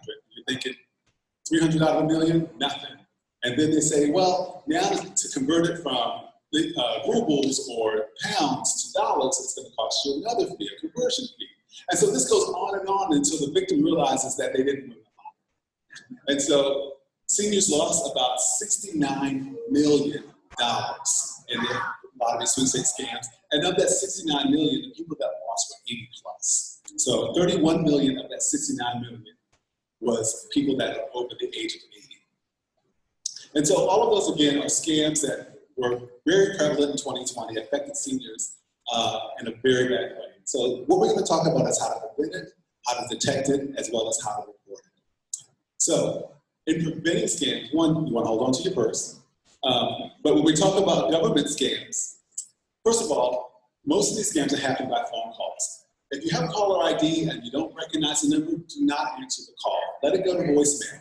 Once you pick up that call, they know they have a live person on the line and they'll keep calling. But then they also sell your number so other people can call you as well. So once you pick up and say hello, they know they've got you and they're going to sell that number as a verified number. If you see caller ID, you don't automatically trust it. So they have a technology called spoofing where they can make it look like it's a local number when it's really calling from all over the world. You guys already know about this. And so when it looks like it's a local number, you start thinking, well, maybe it's someone I do know. And again, you pick it up, they know it's a live person, they start sending more people to your phone. Of course, you don't want to ever give out any personal information over the phone if you can help it, and especially not from an unsolicited call. So a lot of times they'll call and ask for your Medicare number, which you want to protect just like a social security number or a bank account number. When people have your Medicare number, again, they can charge Medicare for services they're not providing you. So you want to keep that number close to you. And when they ask for that, tell them that you don't feel comfortable giving it out over the phone. If you think it's your doctor, ask if you can give them that information when you see them again, or you can come down and make an appointment or take an opportunity to bring that information in. But you really want to try to keep from giving that information out over the phone. And what you also need to know is that government agencies are not going to call you. Medicare is not going to call, the IRS is not going to call, Social Security Administration is not going to call. If they call and say they're from any of those places, hang up because you already know that it's going to be a scam. Under Medicare, if any of those places do call, they're going to send you a letter and say, we're going to call between this time for this reason, so that you know. But they're not going to pick up the phone and just give you a call. You're not going to know what's happening. When we talk about the business imposter scams, know that no one can see inside your computer unless you give them permission to. So if they call and say, oh, we noticed this on your computer, you know that it's going to be a lie because you did not give them permission or access to do so. But the other thing you want to remember is you don't want to give them access to your computer. If it's unsolicited, they call and say, we need remote access. You don't want to give them that. There are times when you might call your computer company because you have problems, and they may ask for that. But they'll also tell you what to shut down so they can't see, and they'll ask for permission to do that. But otherwise, you don't want to give that access to anyone. When it comes to the prize and sweepstakes scams, if you didn't enter the contest, you probably didn't win it. And so they call you and say that you've won it, and you know that you haven't been to London or Nigeria or Russia, then it's probably going to be a scam. But even if you did win, let's say you did, you shouldn't have to pay for your winnings. If they've got $1 million for you and it's a $400 fee, take it out of the million and send me the rest. And this goes for the prize and sweepstakes scams, but all the other scams. Never pay by the obscure method. Everyone takes a debit card, a credit card, or cash. If they're asking for a wire transfer or Bitcoin or a gift card, you know automatically it's a scam because those are the types of payments that can't be traced And if you get that type of, you make that type of payment and then you realize it's a scam, then you already know that you're never going to get that money back. So if they're asking for some crazy method of payment and you're running down to buy 7 or 8 gift cards from Walmart or from Amazon, know that it's a scam and know that they've got you on there. So those are ways to prevent those scams. The next thing we're talking about is how to detect it. So first of all, you always want to review your account statements. So things like your bank statements, which I think everyone always does, reviews their bank statements to make sure there are things that aren't there that shouldn't be there. You want to look at your credit card statements, again, something that you probably already do. But you also want to make sure you pay attention to your Medicare summary notices as well as your explanation of benefits that come from Medicare management. That information is very detailed about which physician you went to, which facility you went to, what services you received, what prescriptions you're on. And as you watch that, you can see if something looks strange or abnormal. If you guys have grabbed a bag from my table, there's a calendar in there that helps you mark all of those things so that you can compare when your summary notice comes in. And then you want to save those, because when you save those, then you can compare from year to year whether or not someone's charging you for a service, charging you more for a service that you've had in the previous year, because all of that can be related to scam. And so you want to make sure that you're paying attention to that as much as you're paying attention to your bank account statement as well as your credit card statement. Also, you want to look at credit reports, because a lot of times these scams are happening and you don't even know they're happening. And so if you look at your credit report, you can tell if someone stole your identity because they opened up credit cards in your name. And if you didn't know that was happening, because you wouldn't get statements if you're going somewhere else, that could be going on for years if you don't pay attention to your credit card or your credit report. You can get free credit reports from each of the credit bureaus each year. So you can do one each quarter or each trimester. And that way you get it free every year. You can monitor it all the time. When you look at these, what you want to look for, of course, is you want to look for charges that you did not make. You want to look for services that you did not receive. You're also looking at merchants or providers or facilities that you're not familiar with, but then also accounts that you did not open. So you want to look at all of those things when you're looking at those bank account statements, your credit card statements, as well as your Medicare summary notes. When we talk about reporting, I'm going to split this up into two, whether it's healthcare related versus non-healthcare related. So on non-healthcare related, the first thing you want to do if you see something on your account that doesn't look normal is call the institution that holds the account. And the reason you want to do that is these things happen fast. So if they get your credit card and they realize that it works, they're going to charge here and charge there, and they can charge up thousands of dollars inside of an hour. I had my credit card was used once by someone at a gas station, and I immediately called the bank and they shut it down. And then I started seeing all these denials come in within 10, 15, 20 minutes that they were trying to use to get it other places. But if you can get the alerts on your phone, perfect, because that lets you know immediately when something is used. And then you can call them right away to make sure that that is taken care of. Once you talk to your bank, you want to talk to law enforcement. You want a credit police report so that if you have to go to court, you have to report something, you have a police report to say that this actually happened. You can call the Federal Trade Commission to report, which is where most of the data that I have comes from, that they take those reports and they compile those reports each year, and so it goes into the big bucket so that everyone knows what's going on. And then finally, you can call the Better Business Bureau if it's a merchant or someone that you've worked with that has mistreated you. And you want everyone to know that people go to the Better Business Bureau to check up on different organizations and industries. Now, if it's healthcare related, you get your Medicare summary notice and something on there that doesn't look quite right. The first thing you want to do is call the provider and find out if it's an error. They make mistakes like everybody else, and sometimes it's just a keystroke error or something minor that they can rectify. They might send you to the billing department, you might get moved around once or twice, but most of the time they can provide those things that help for you. If you have trouble there, call the person that would have paid the bill, or the insurer who should have paid the bill, and they may be able to get to the problem that might be happening. It's an error or it's some type of abuse in the system. If you have trouble with that, you can call us at the Senior Medicare Patrol. We have a 1-800 hotline, and we can help. We have some back channels that help people get to the resolution they need. I think there's a slide on that. So what we'll do if you call us, and first of all of our services are free to the community because we're funded by the government, but we'll just gather information from you to help open a case. If you need us to, we'll walk with you and call your insurer or your provider, whatever is needed to make sure that try to get that resolved. If that doesn't work, then what we then can do is we have, like I said, back channels where we can contact Medicare ourselves, and we can go backwards and get the insurer to call us, and we kind of work through the problem. If we realize it's actually fraud, then we open up that case and take more information, and we send it to the Office of the Inspector General for investigation. We have a lot of cases that go in each year where people are actually being defrauded by various organizations or facilities or individuals, and so we want to get those resolved. And we have a lot of those cases resolved. It takes a little while to do investigation, but we do have resolution to many of those cases. So we want to keep seniors safe, because every time someone steals from you all as a senior, then you're stealing from the whole system. And that's why prices go up each year for Medicare, and we pay into that system, and we deserve to use that for the services that are provided. So if they steal from you, they're stealing all of us, because we all pay into that. And so the more you can do to kind of help protect yourself and protect others, then it helps us all as a system.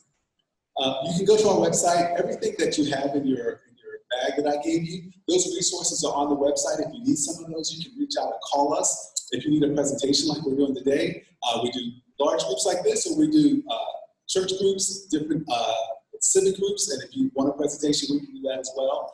But also, most importantly, the fraud hotline is there if you want to call to deal with some issues that you might find, Medicare summary illness or the expectation benefit, or anything in the healthcare system that you might cover. And with that, I say thank you for your time. And like I said, I think we take questions at the table if you guys have any. All right, thank you.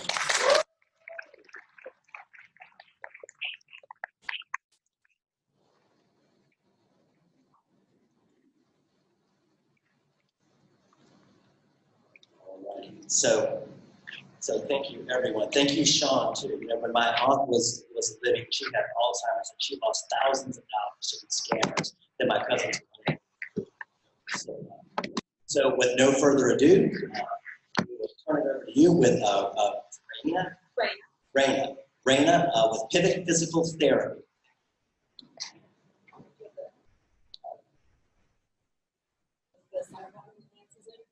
Oh, give me a second. I don't have that. Well, my name's Reina. I'm at the Pivot office. Have any of you had physical therapy before or been to a Pivot? So I'm over the one by Hampton Family Practice. And I've been there since 2012. It's a great location. It's kind of tricky to get into, but we've got a mountain and a great view. But today, what I'm going to be talking about is kind of falls prevention and a kind of an assessment that we offer to let you know where you are as far as health-wise, and then we'll do a follow-up and then let you know if you are, how do I say this, gracefully aging well. So is it the center button? No, I'm sorry. It's the side. The arrow. Okay, great. Okay. So a little about me, just quick. I graduated from the Air Force Academy in 2001. So this is my second job, but I've been a physical therapist for 10 years. I graduated from the University of Florida, a much happier experience.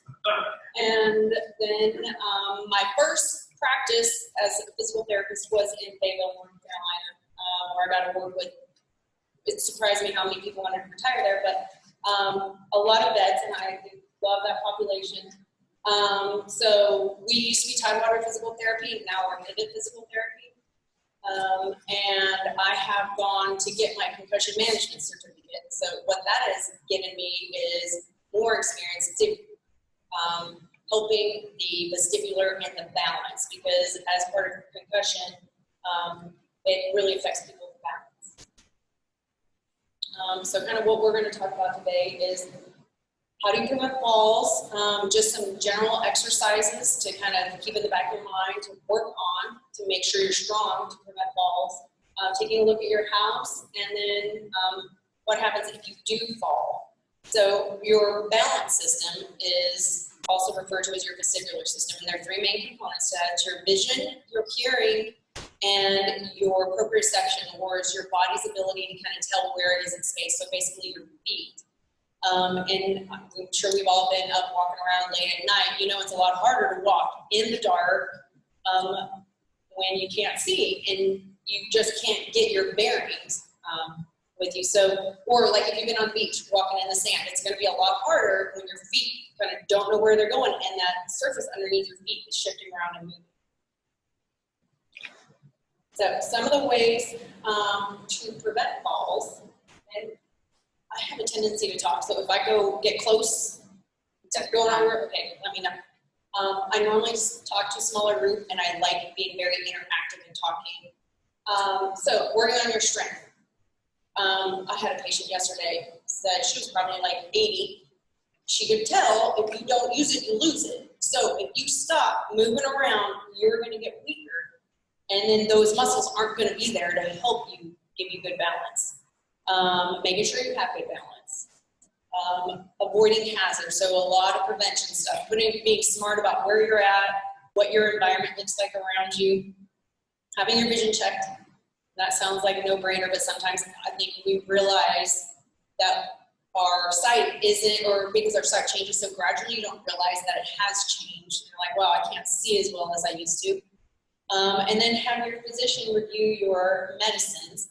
If you are taking 4 or more medications, that automatically puts you at a higher falls risk because there are side effects from all medications. And as soon as you start adding on medications, and that combines for different side effects. Another risk of falling is a fear of falling. Because once somebody becomes afraid of falling, they're going to really reduce their activity. They're not going to get up and walk anymore, and they're going to try to keep themselves safe. But what that's going to end up doing is just creating weaker and weaker muscles. And your balance, and what I tell everybody, your balance is basically just like a muscle. When you're standing and practicing and walking, your body knows how to correct it.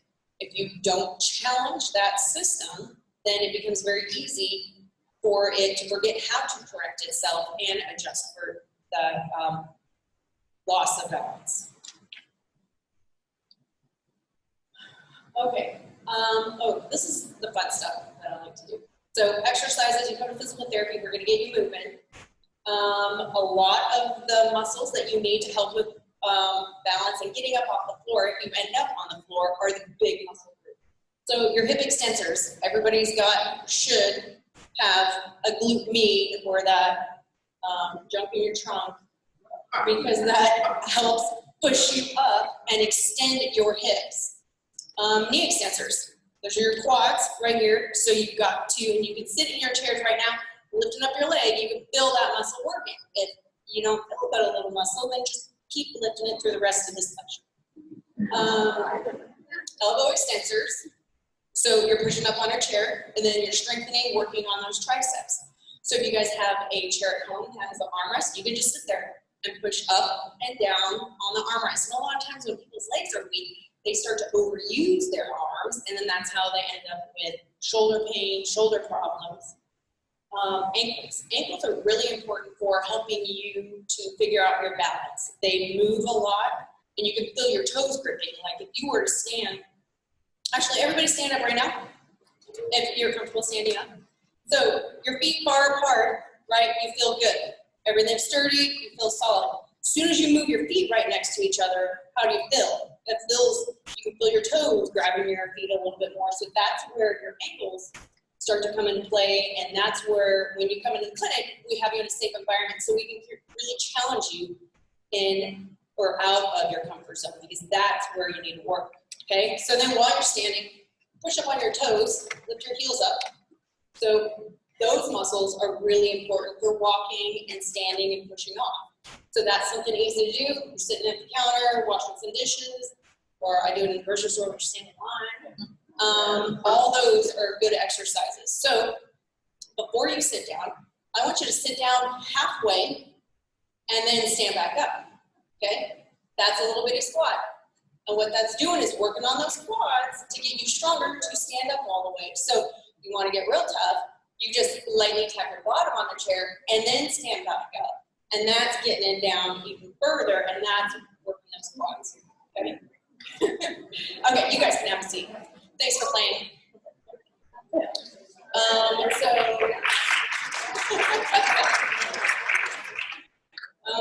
Okay, ankles, chair, using the chair, making sure that you have a strong, sturdy chair. Generally it starts to get harder to stand up, the lower the chair is and the more it moves. Those lazy boys are so comfortable and you kick them out and they rock. Well, you gotta also get out of them. And then some of them twist and turn and that makes it harder, or you don't need it, don't use it, but sometimes people have those like chairs that kind of launch you out.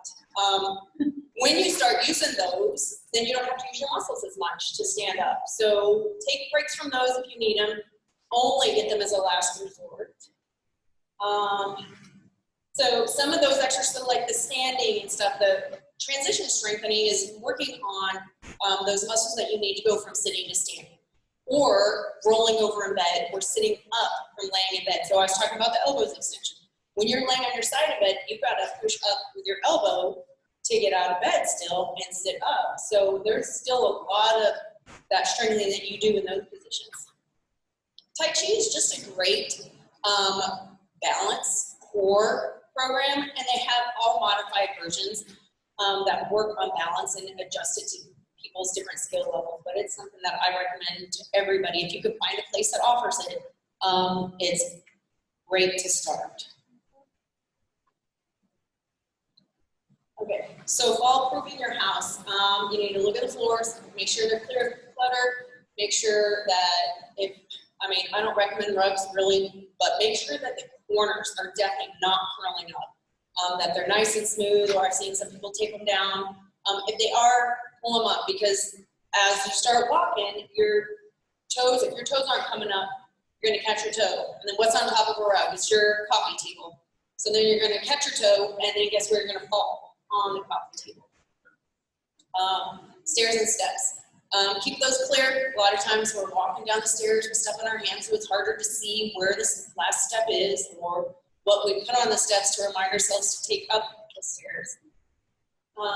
Bathrooms. Bathrooms get tricky, and the kitchens, because there's water. Water is going to make the floor slippier, is that a word? The bathtub. The bathtub floor is going to be slick.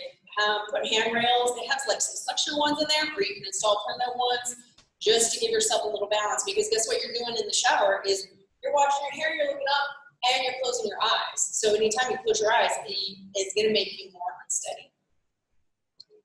The bedroom. So just have night lights that get you from your bed to the bathroom, because that's one of those times when you need to see where you're going, and most of the time you're not going to just kind of mosey along to the bathroom. It's going to be oh, I got to go now. Okay, so what happens if you do fall? It's scary, because most of the time people are, oh man, I flooded my bathroom upstairs in my house while I was doing plumbing at 9:30 at night. So I slipped on my wood floor and fell, and as I was falling, I could have, like my light flashed before my eyes, but it's scary because I knew something was going to happen when I hit that. But if falling is scary, and if you don't stay calm, you're not going to get yourself out of it, because then your stress level just goes up, and it's so much harder to think when you are stressed. So just take a minute, take a few deep breaths, see how you're feeling, see if you've got any injuries, if there's somebody that you can call to help you. If everything is good, then you need to crawl to something to help you get up. I have a lot of patients who have total knees, and it's uncomfortable to kneel. But the option is be uncomfortable for a little bit and in some pain, or sit on the floor until either somebody finds you or somebody misses you and goes looking for you. Normally I do a demonstration, but this is a little bit bigger crowd than I'm used to. I usually talk to a lot of people, and I love having people up and showing them how to do it and what to do, because this is my personality right here. I'm very engaged and talking and working with patients. So, but I won't do that today. Okay, so something else that we offer is called a functional evaluation for seniors. And what this is, it's kind of like your annual assessment when you go to the physician. And what we're doing is just a series of tests that kind of compare how you're doing to where somebody your age is actually doing. So we compare all of the norms based on your scores results from the test, And what we look at is posture, your flexibility, balance, endurance, and strength. So we really like to encourage this when you go to your physician, they do an annual checkup, they look at your meds, see if everything's going okay. And you're in there for about 15, 20 minutes, but they don't get a chance to kind of see functionally how you are physically for standing and moving around and walking up and down the stairs. So when you come to us, what we'll do is measure your endurance, measure your strength, your grip strength, check your balance with your eyes closed, with them open, and then we will follow up in a year. We'll give you a call, schedule you to come back in, and then kind of compare what you were today to what it looked like last year. And I've got a couple of patients that I'm thinking of, and I really, and what I wanted to do is to encourage you guys to move and do those exercises and stay strong and active. Because when you come back in a year, things have significantly changed. It's kind of, maybe it'll be a wake-up call. It's like, I want to age gracefully, and I don't want to have to depend on somebody else to help me up off the floor.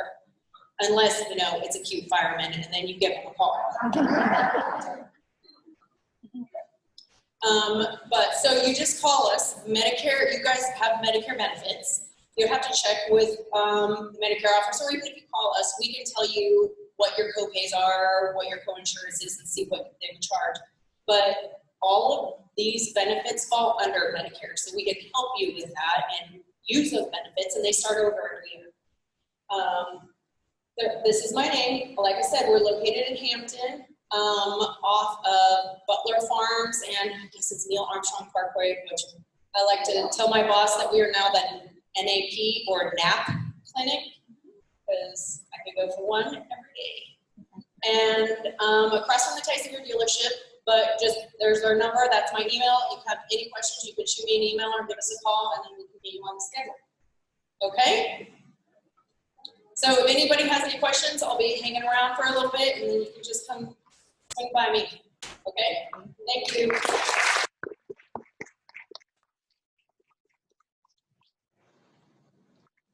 Thank you, Reina. So is it just me, or is everything that every presenter has said today relevant either to you or somebody in your family? Let me see your hands. This is good. We got hands all over the place. That's one. Yeah, I appreciate this information. Some of it I wish I'd have known a while back, but I'm glad we got it.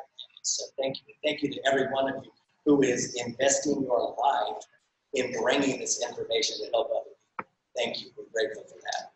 So, all righty. So our last presenter for today is Hampton Sheriff Karen Bowden. She is going to be presenting on senior safety tips. Come on, where is she? Okay,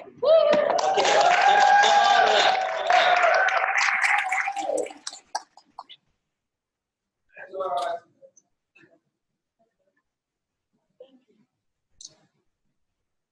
Is it okay if I take mine? Yeah. Thank you very much. And good afternoon, or good afternoon. It is such a pleasure and a thrill to stand before you this afternoon. And I hope I don't bore you, because it's a topic that touches each and every one of us in this audience. As you know, work in the sheriff's office. I've been there now 37 years. Thank you. And I thoroughly enjoy each and every day.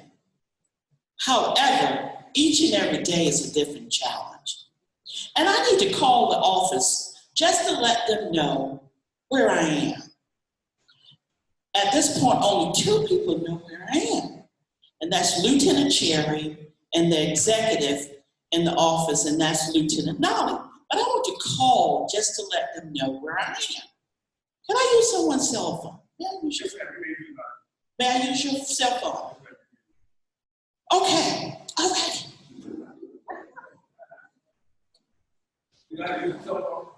I know how to use a cell phone, but I'm gonna give you a quick tip. I'm starting out with a quick tip. Never do that. Never give your telephone to anyone. I don't care who it is. You can dial the number. I don't even suggest that you do that. And here is why. Because we're talking about tips, safety tips, and also I'm gonna touch on just a little bit scams. Scams. When they dial that number, when you dial that number for that person, they now have your information and your number. Don't do it. I know there's no pay phones around anymore, but ask them to use the company. Go to the company somewhere, or go to a restaurant, location, some other location. That's just a little safety tip. And there's a ton, as you well know. I'm not going to share, most of the information that I'm going to share with you this afternoon, you probably already know it. You really do.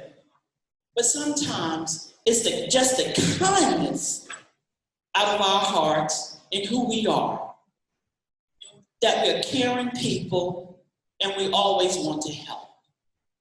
But the world in which we now live, we all have to change. We all have to change. Because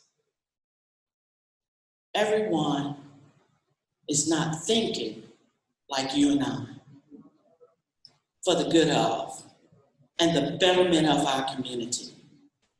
They're out here to steal, kill, and destroy. And to get you and get as many of your dollars as they possibly can. You know what services you want. You know when you want those services. So when they come a knocking, send them a walking. Don't entertain them. And I'm going to share with you some safety tips that happened in my house. And some things that, an incident that happened to me. I can share with you personally. Because if I can help a person, or I can help someone not to go down that slippery slope, that's what I want to do. That's exactly what I would love to do this afternoon. To share with you. And I don't want to scare you. And please don't be afraid. Don't be afraid. Don't be afraid. Just be aware. That's what it's all about now, being aware, not being afraid. It was a little after 3 a.m. on a Saturday morning. My husband had gone downstairs for whatever reason, I don't know. Think about it, it's 3 a.m. And when he came back in the bedroom, he started to get dressed. I didn't pay any attention because he's the type of guy that works 7 days a week. So I'm thinking he's going to work. But something resonated with me. I don't know why. And I got up and I asked him, I said, what are you doing? He said, I'm getting ready to take this guy to Mariners Museum. I said, what? 3 a.m. in the morning? He said, yeah. He knocked on the door and he said that his friends had left him. So I go downstairs, brave me, not with my service weapon, not with a uniform, and my house coat. But I did not open the door. And he was still there. And I asked him, I said, what are you doing? What do you want? He said, the man is going to take me to Mariners Museum. I said, 3 a.m. in the morning?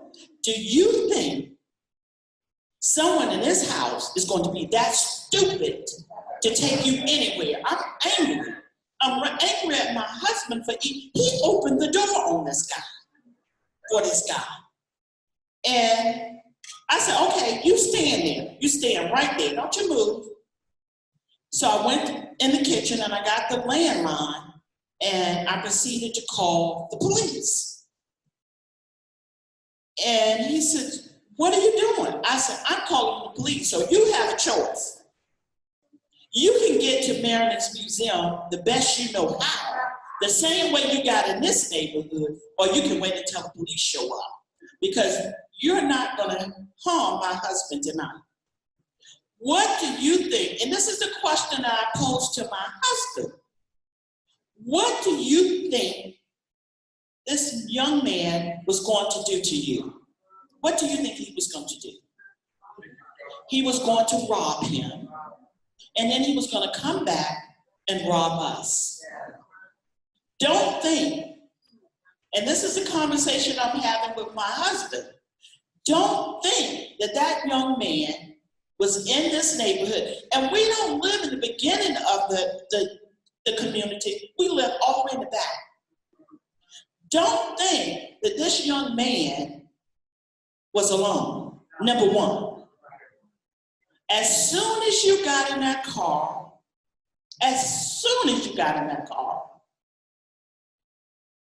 his little cronies, or they were gonna follow you. And you may not have made it alive. So when they come a knocking again, you send them a walking. Don't answer. And if they don't go a walking or a riding, get on your phone and dial 911 immediately. Don't be afraid. Don't be afraid. We have to stand up to these scammers. We have to stand up to these criminals. And I don't want you to stand up in a way where you're gonna detriment yourself or your family. You're gonna cause harm to yourself or your family. Be very careful. Be very careful. Always have a village. Always have a village. We talk about that for the young kids, but we now need it across the spectrum. Not just for the young kids. We need it for ourselves. We need a village. And when you speak on that village, when I speak on that village, I'm talking about someone that you can always pick up the phone and call. And they know your whereabouts. Pretty much, they know your routine. If you're going out walking in the morning, if you go to the grocery store a certain day of the week, they know that. They know at 9 o'clock at night, you're at home. Pretty much half of my staff know. If they get a text from me at 1, 2 o'clock in the morning, it's me. Nobody's scamming them. I'm up. Because I have to watch my husband. Remember 3 o'clock in the morning, he's out talking to somebody at the door? So I'm up. But we need a village now. And we need, while we're sitting here and we're laughing about it, and that's the way it should be. Because that's the only way I feel that we're gonna combat some of these scams. Is not to be afraid, but be on the front end of the scam.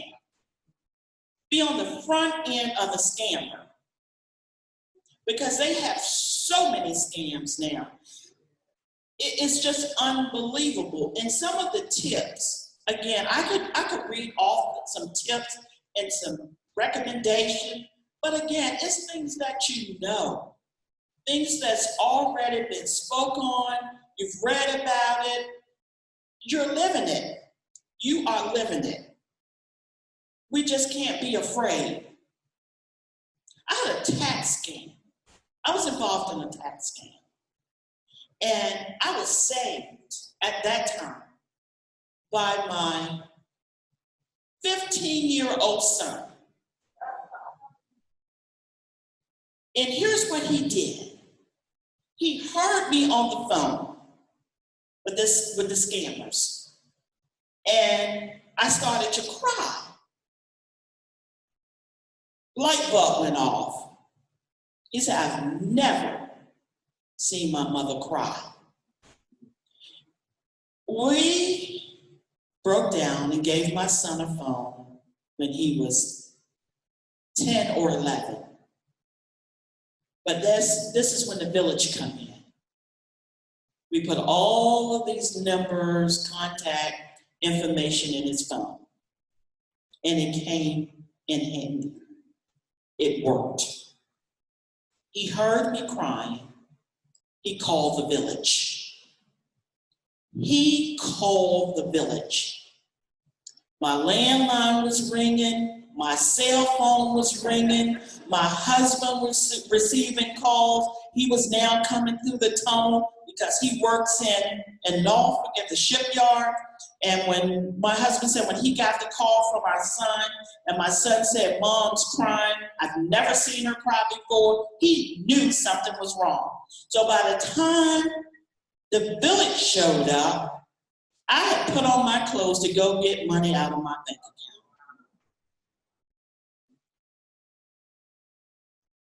I had put my clothes on to go get money out of my bank account. And here's why. Here's why I did it. Being in law enforcement, I had gotten to the point where everything that I purchased online. And when they had the information that I purchased things from these different places, I knew it was true. I knew it was true. So they was telling me that information, one of the places that I purchased from, that I had over-purchased and that I was selling the goods. And I'm like, oh, I'm not selling anything, but I did purchase that amount. But it was cheap. So that's when I started crying, because I'm in law enforcement and I didn't realize that that was a crime. So I'm thinking, I don't want anybody to know that I did this. So I'm gonna pay these people off. So by the time I got my clothes on to go get the money out of the account, and well, get the little card they told me to get, I can't remember now what they told me to do. And they told me where to go. They had researched all the information in my area. They told me what store to go to purchase this card. But the village showed up. And the village said, what time are they gonna call back? They called back right on that second, that minute, they called back. So the village started telling me to ask all these questions. And one of the villagers was my nephew, who they are so tech savvy. They are so tech savvy. He got on the phone, he traced it, and the location was in a wooded area. There was no building, there was nothing. There was nothing. That village saved my account. Have a village. Tip number 2, have a village. And when someone called you, because I know many of you, more than likely, and let's be honest, we order online. And we order excessive amounts of some things because it's cheap. And I'm speaking from experience. I don't order a lot online anymore, but it stopped me for a period of time. But I didn't get afraid after that. I'm just very careful and cautious. Careful and cautious. And don't be afraid. And don't be embarrassed to ask questions or ask your villagers, because they will help you. And if you have grandchildren, you have young children, anybody in the village that's tech savvy, they can help you. Utilize their services, utilize their talent. Because my nephew, I'm telling you, he came and sat down and he said, just hold on. And he did, he said, just hold on. And we gave him the phone and he tracked him. He said, this is a wooded area. This is a scam. And when we started telling them that we had the police and we knew where they were located and they better leave, dial tone. Dial tone. Dial tone. Another scam that we get, another tip that I will share with you, because of many of you now serve jury duty, and I know you're aware of that scam. I know you're aware of that scam, but they're still scamming people with that jury duty and telling you to go to the sheriff's office and bring X amount of dollars. And when you get to the sheriff's office, we tell you right up front it's a scam. When they tell you, anyone tell you, to go to a CVS, Rite Aid, Walgreens and get a money card, hang up. Hang it up. More than likely, it's a scam. The sheriff's office, police departments, they don't call you soliciting funds. It comes from an association, not from an office. So you don't have to go out and get a money card. Or if you receive a call from the sheriff's office, police department, do your research, find out the main telephone numbers and call that office and verify. If that office call your home. Let's stop giving these scammers easy money. Easy access to our information. One of the latest things that's out there are tip IRS. We all know that they're not going to call you. They're not going to ask you to send them a check if you haven't filed your taxes. That's a different route. They will do it, but not calling you and leaving a message on your voicemail. Or this is the last call before you receive a summons. Laugh at them. My sister, my older sister is very funny, and we often say to her that she's missed her call because she's very comical. She received a call from a scammer who wanted to know, and I get tickled every time and I asked her to repeat this when we're together because it just gives me a good laugh. A scammer call, just call her home. And I may have it a little twisted now, but the bottom line is they called her home wanting to get her, I think it was her cell number or to verify her telephone number. One of the two, I'm not sure. But she said, okay, I don't have a problem giving you that number. And she gave him the 757, and she said, are you ready for this? And excuse my language, she gave him 666. And they repeated it. And, are you sure? She said, yeah, go to hell.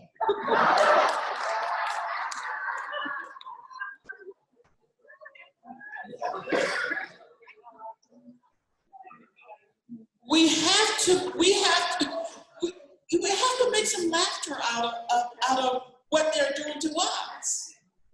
We just have to do that. We have to stop being afraid that every time someone calls us that we are in the wrong or we've done something wrong. We have not. They need a job. They need a real job. And we can't stop this until all of us, the villagers, when it happened to us, we share it with someone else. Don't be embarrassed. I guess I was embarrassed because I didn't want anybody to know, and especially my husband, that I ordered all these things. I didn't want him to know. So, okay, you just need 200, 300. I'm gonna give it to you. Shh, don't tell him. But we have to stop. We truly have to stop that. Don't be embarrassed. Don't be embarrassed. And you know what services you want. And you are well capable of reaching out to vendors to get those services, those goods and services. You don't need anyone calling into your home, telling you what you need and how you're gonna get those goods and services. Stand tall, encompass all of the village and the villagers, and the next time they call, say 666, go to hell. Thank you very much and have a good evening. Any questions or comments? I guess I have a little bit of time.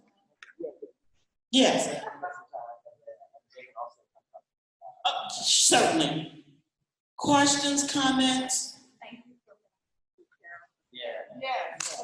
You're so welcome. Thank you. Thank you very much. Yes, sir.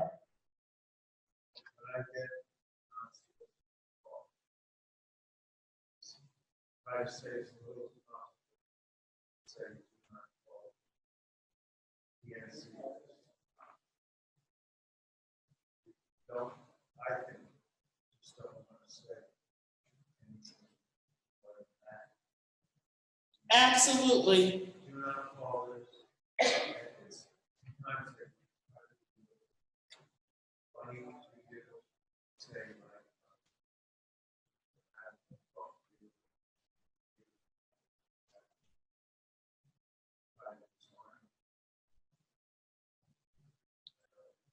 Yes.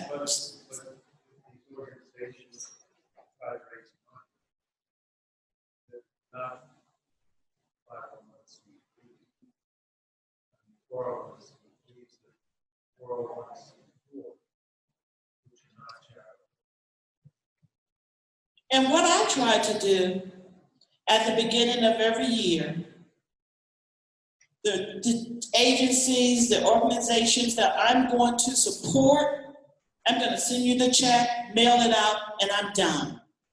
But give as little information as you possibly can. If you're that kind person, or the person who feels that I can't hurt anyone feeling, and I said that in the very beginning, that we are very kind people.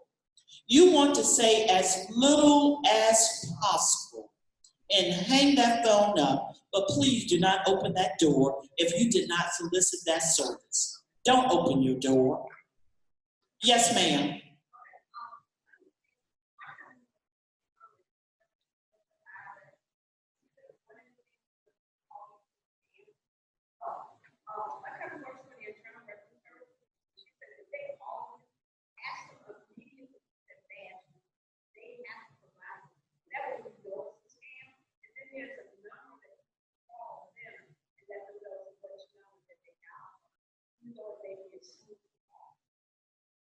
Another good tip.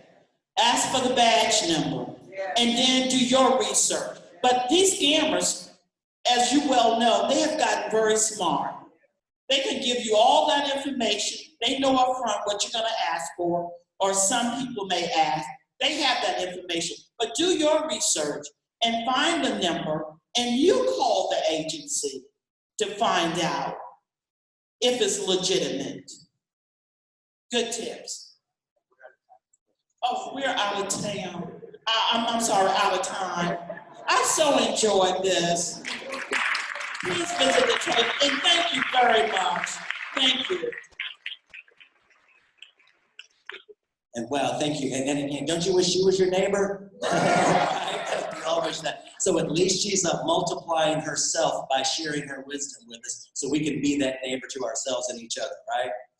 Right on. So thank you. And I know a couple of others of you had questions, but I want to keep it on track. Because they close the church here in just a few minutes, so we want to be done in time. But please contact or visit the table there. So all righty. So at this point in time, let's give a big round of applause to all of our presenters today. Thank you for being here again. And I'm going to bring Stephanie Smith back up, the senior advocate, and she is going to do something everybody's been waiting for. What is that? Right, door prizes. Yay, thank you, Jeff. Let's give Jeff a round of applause. He kept us on time today. Mom and I got to work in the back seat, so it was really nice for us to do that. So, okay, I want to say a big thank you to Marie in the back with Liberty. Marie, thank you so much for hosting. We love coming here. It's such a beautiful church, and everybody is so friendly. So, all right, we will get right to it. Excuse me, could I interrupt something? I hate to say this, Stephanie, but you know your mom loves you and it's your birthday, you know? And I would like for us to sing her happy birthday. Can we do that? Okay. 1, 2, 3. Happy birthday to you. Happy birthday to you.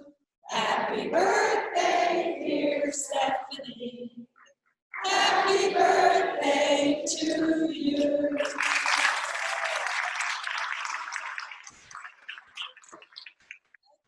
we are going to bring up the vendors and wait until the very end just so that they can hand out their door prizes. So come on up, guys. If you want to come up, come on.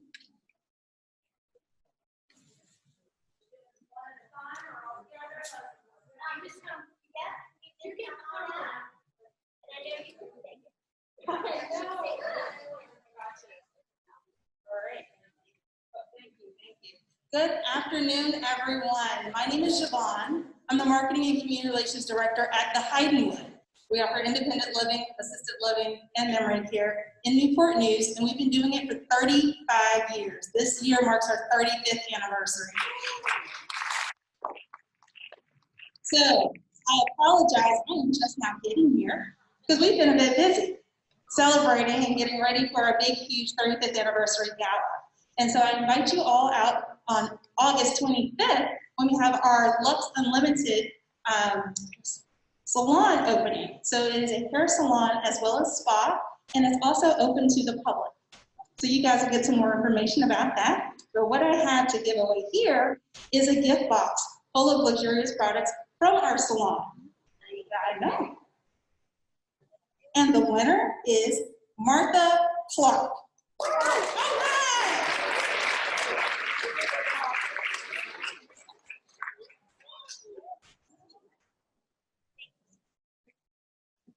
Thank you.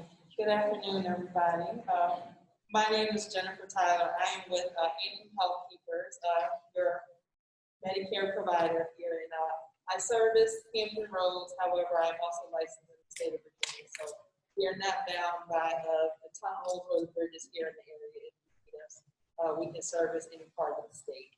And that's with Medicare Advantage plans, Medicare supplement, and prescription drug plans. So this is not in the state of, so this is what it is. But nonetheless, it is such a pleasure for us to be here with you again this year. And so I have a first aid kit,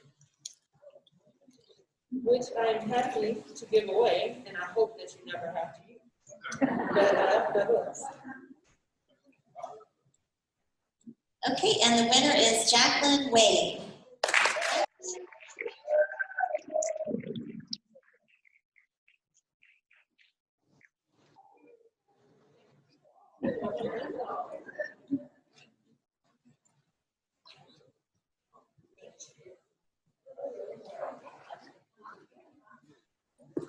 Hello, so my name is Ashley Berry and this is Jackie Martin. We're from Parkland Wood Funeral Home in Memorial Park. We're part of the Dignity Memorial family here in the Peninsula.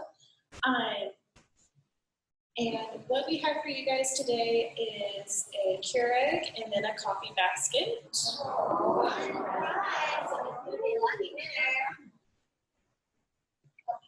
And the winner is Loretta Lovelace. Where are you, Loretta? Oh my goodness.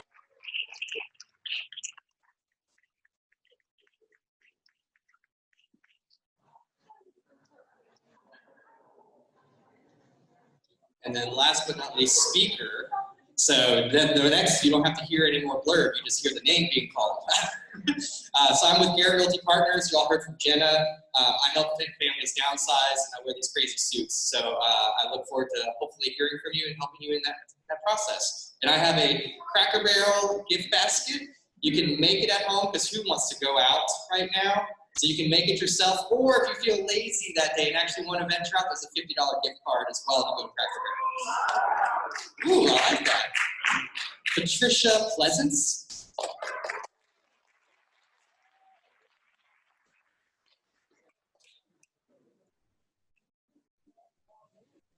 Okay, so we have a few other vendor prizes. So I'm just going to kind of read off what they are. This is a nice umbrella, and this is from the Insurance Outreach Education. So it's basically the Virginia Bureau of Insurance.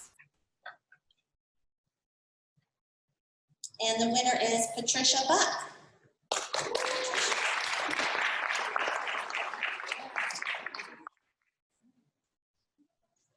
And this is a beautiful bouquet of flowers, and they smell so good, from Visiting Angels, and the winner is Cleety Penn.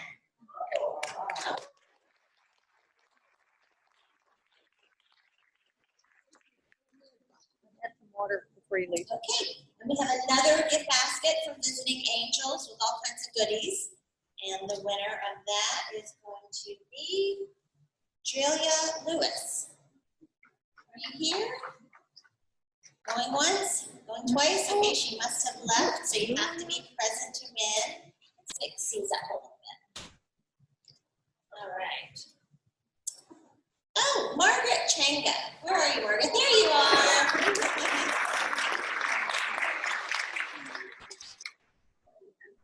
All right, we have a tropical plant from Senior Living Guide. The winner is Ethel Lane. Ethel, oh, there she is at the back.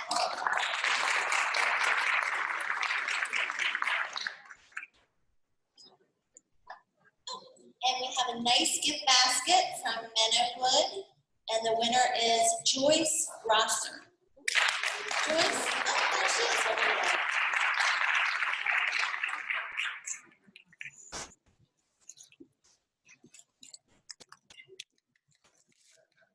Right, we have a nice outdoor pack from Virginia Health Services. The winner is Brenda Zender. Oh.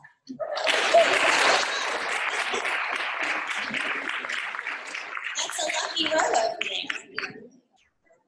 Okay, we've got another gift basket from United Healthcare. The winner is Sharon Smith. There you go. Not my mom, Sharon. Sharon Smith.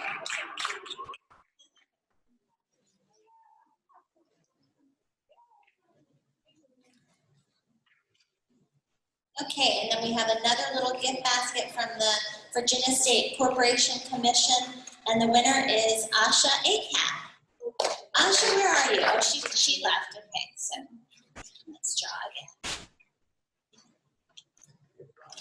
Okay, the winner is Wanda Abbott. Wanda?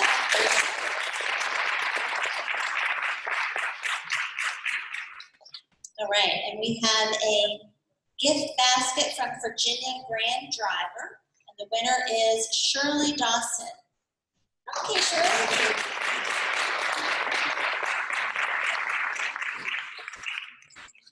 You want to do that?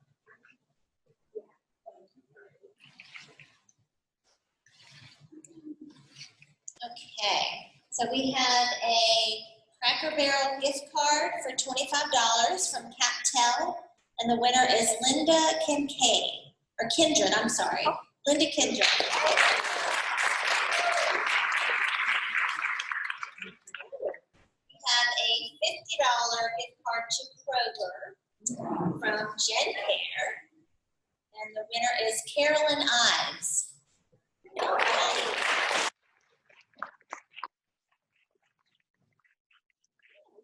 A lot of door prizes today. Y'all are making out. Okay, we have a $25 gift card to Cracker Barrel again. And the winner is Joyce Mitchell. Joyce.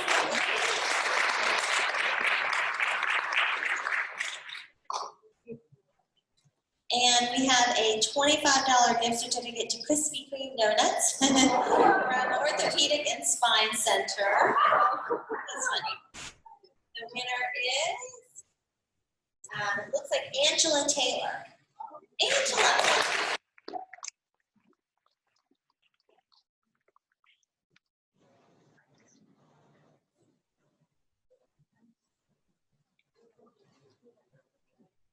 Okay, and then we have a CD of music from Tidewater Arts Outreach.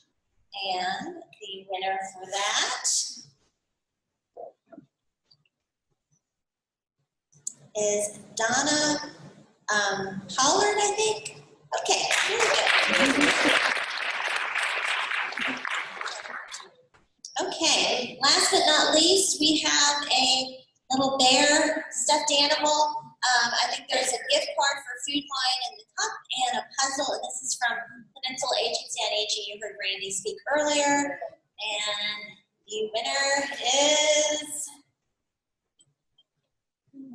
Karen Sue Green. Oh. All right, everybody, thank you for coming. Please remember to turn in your evaluations on the way out at the registration table. Stay safe, and we hope to see you in the next month or so.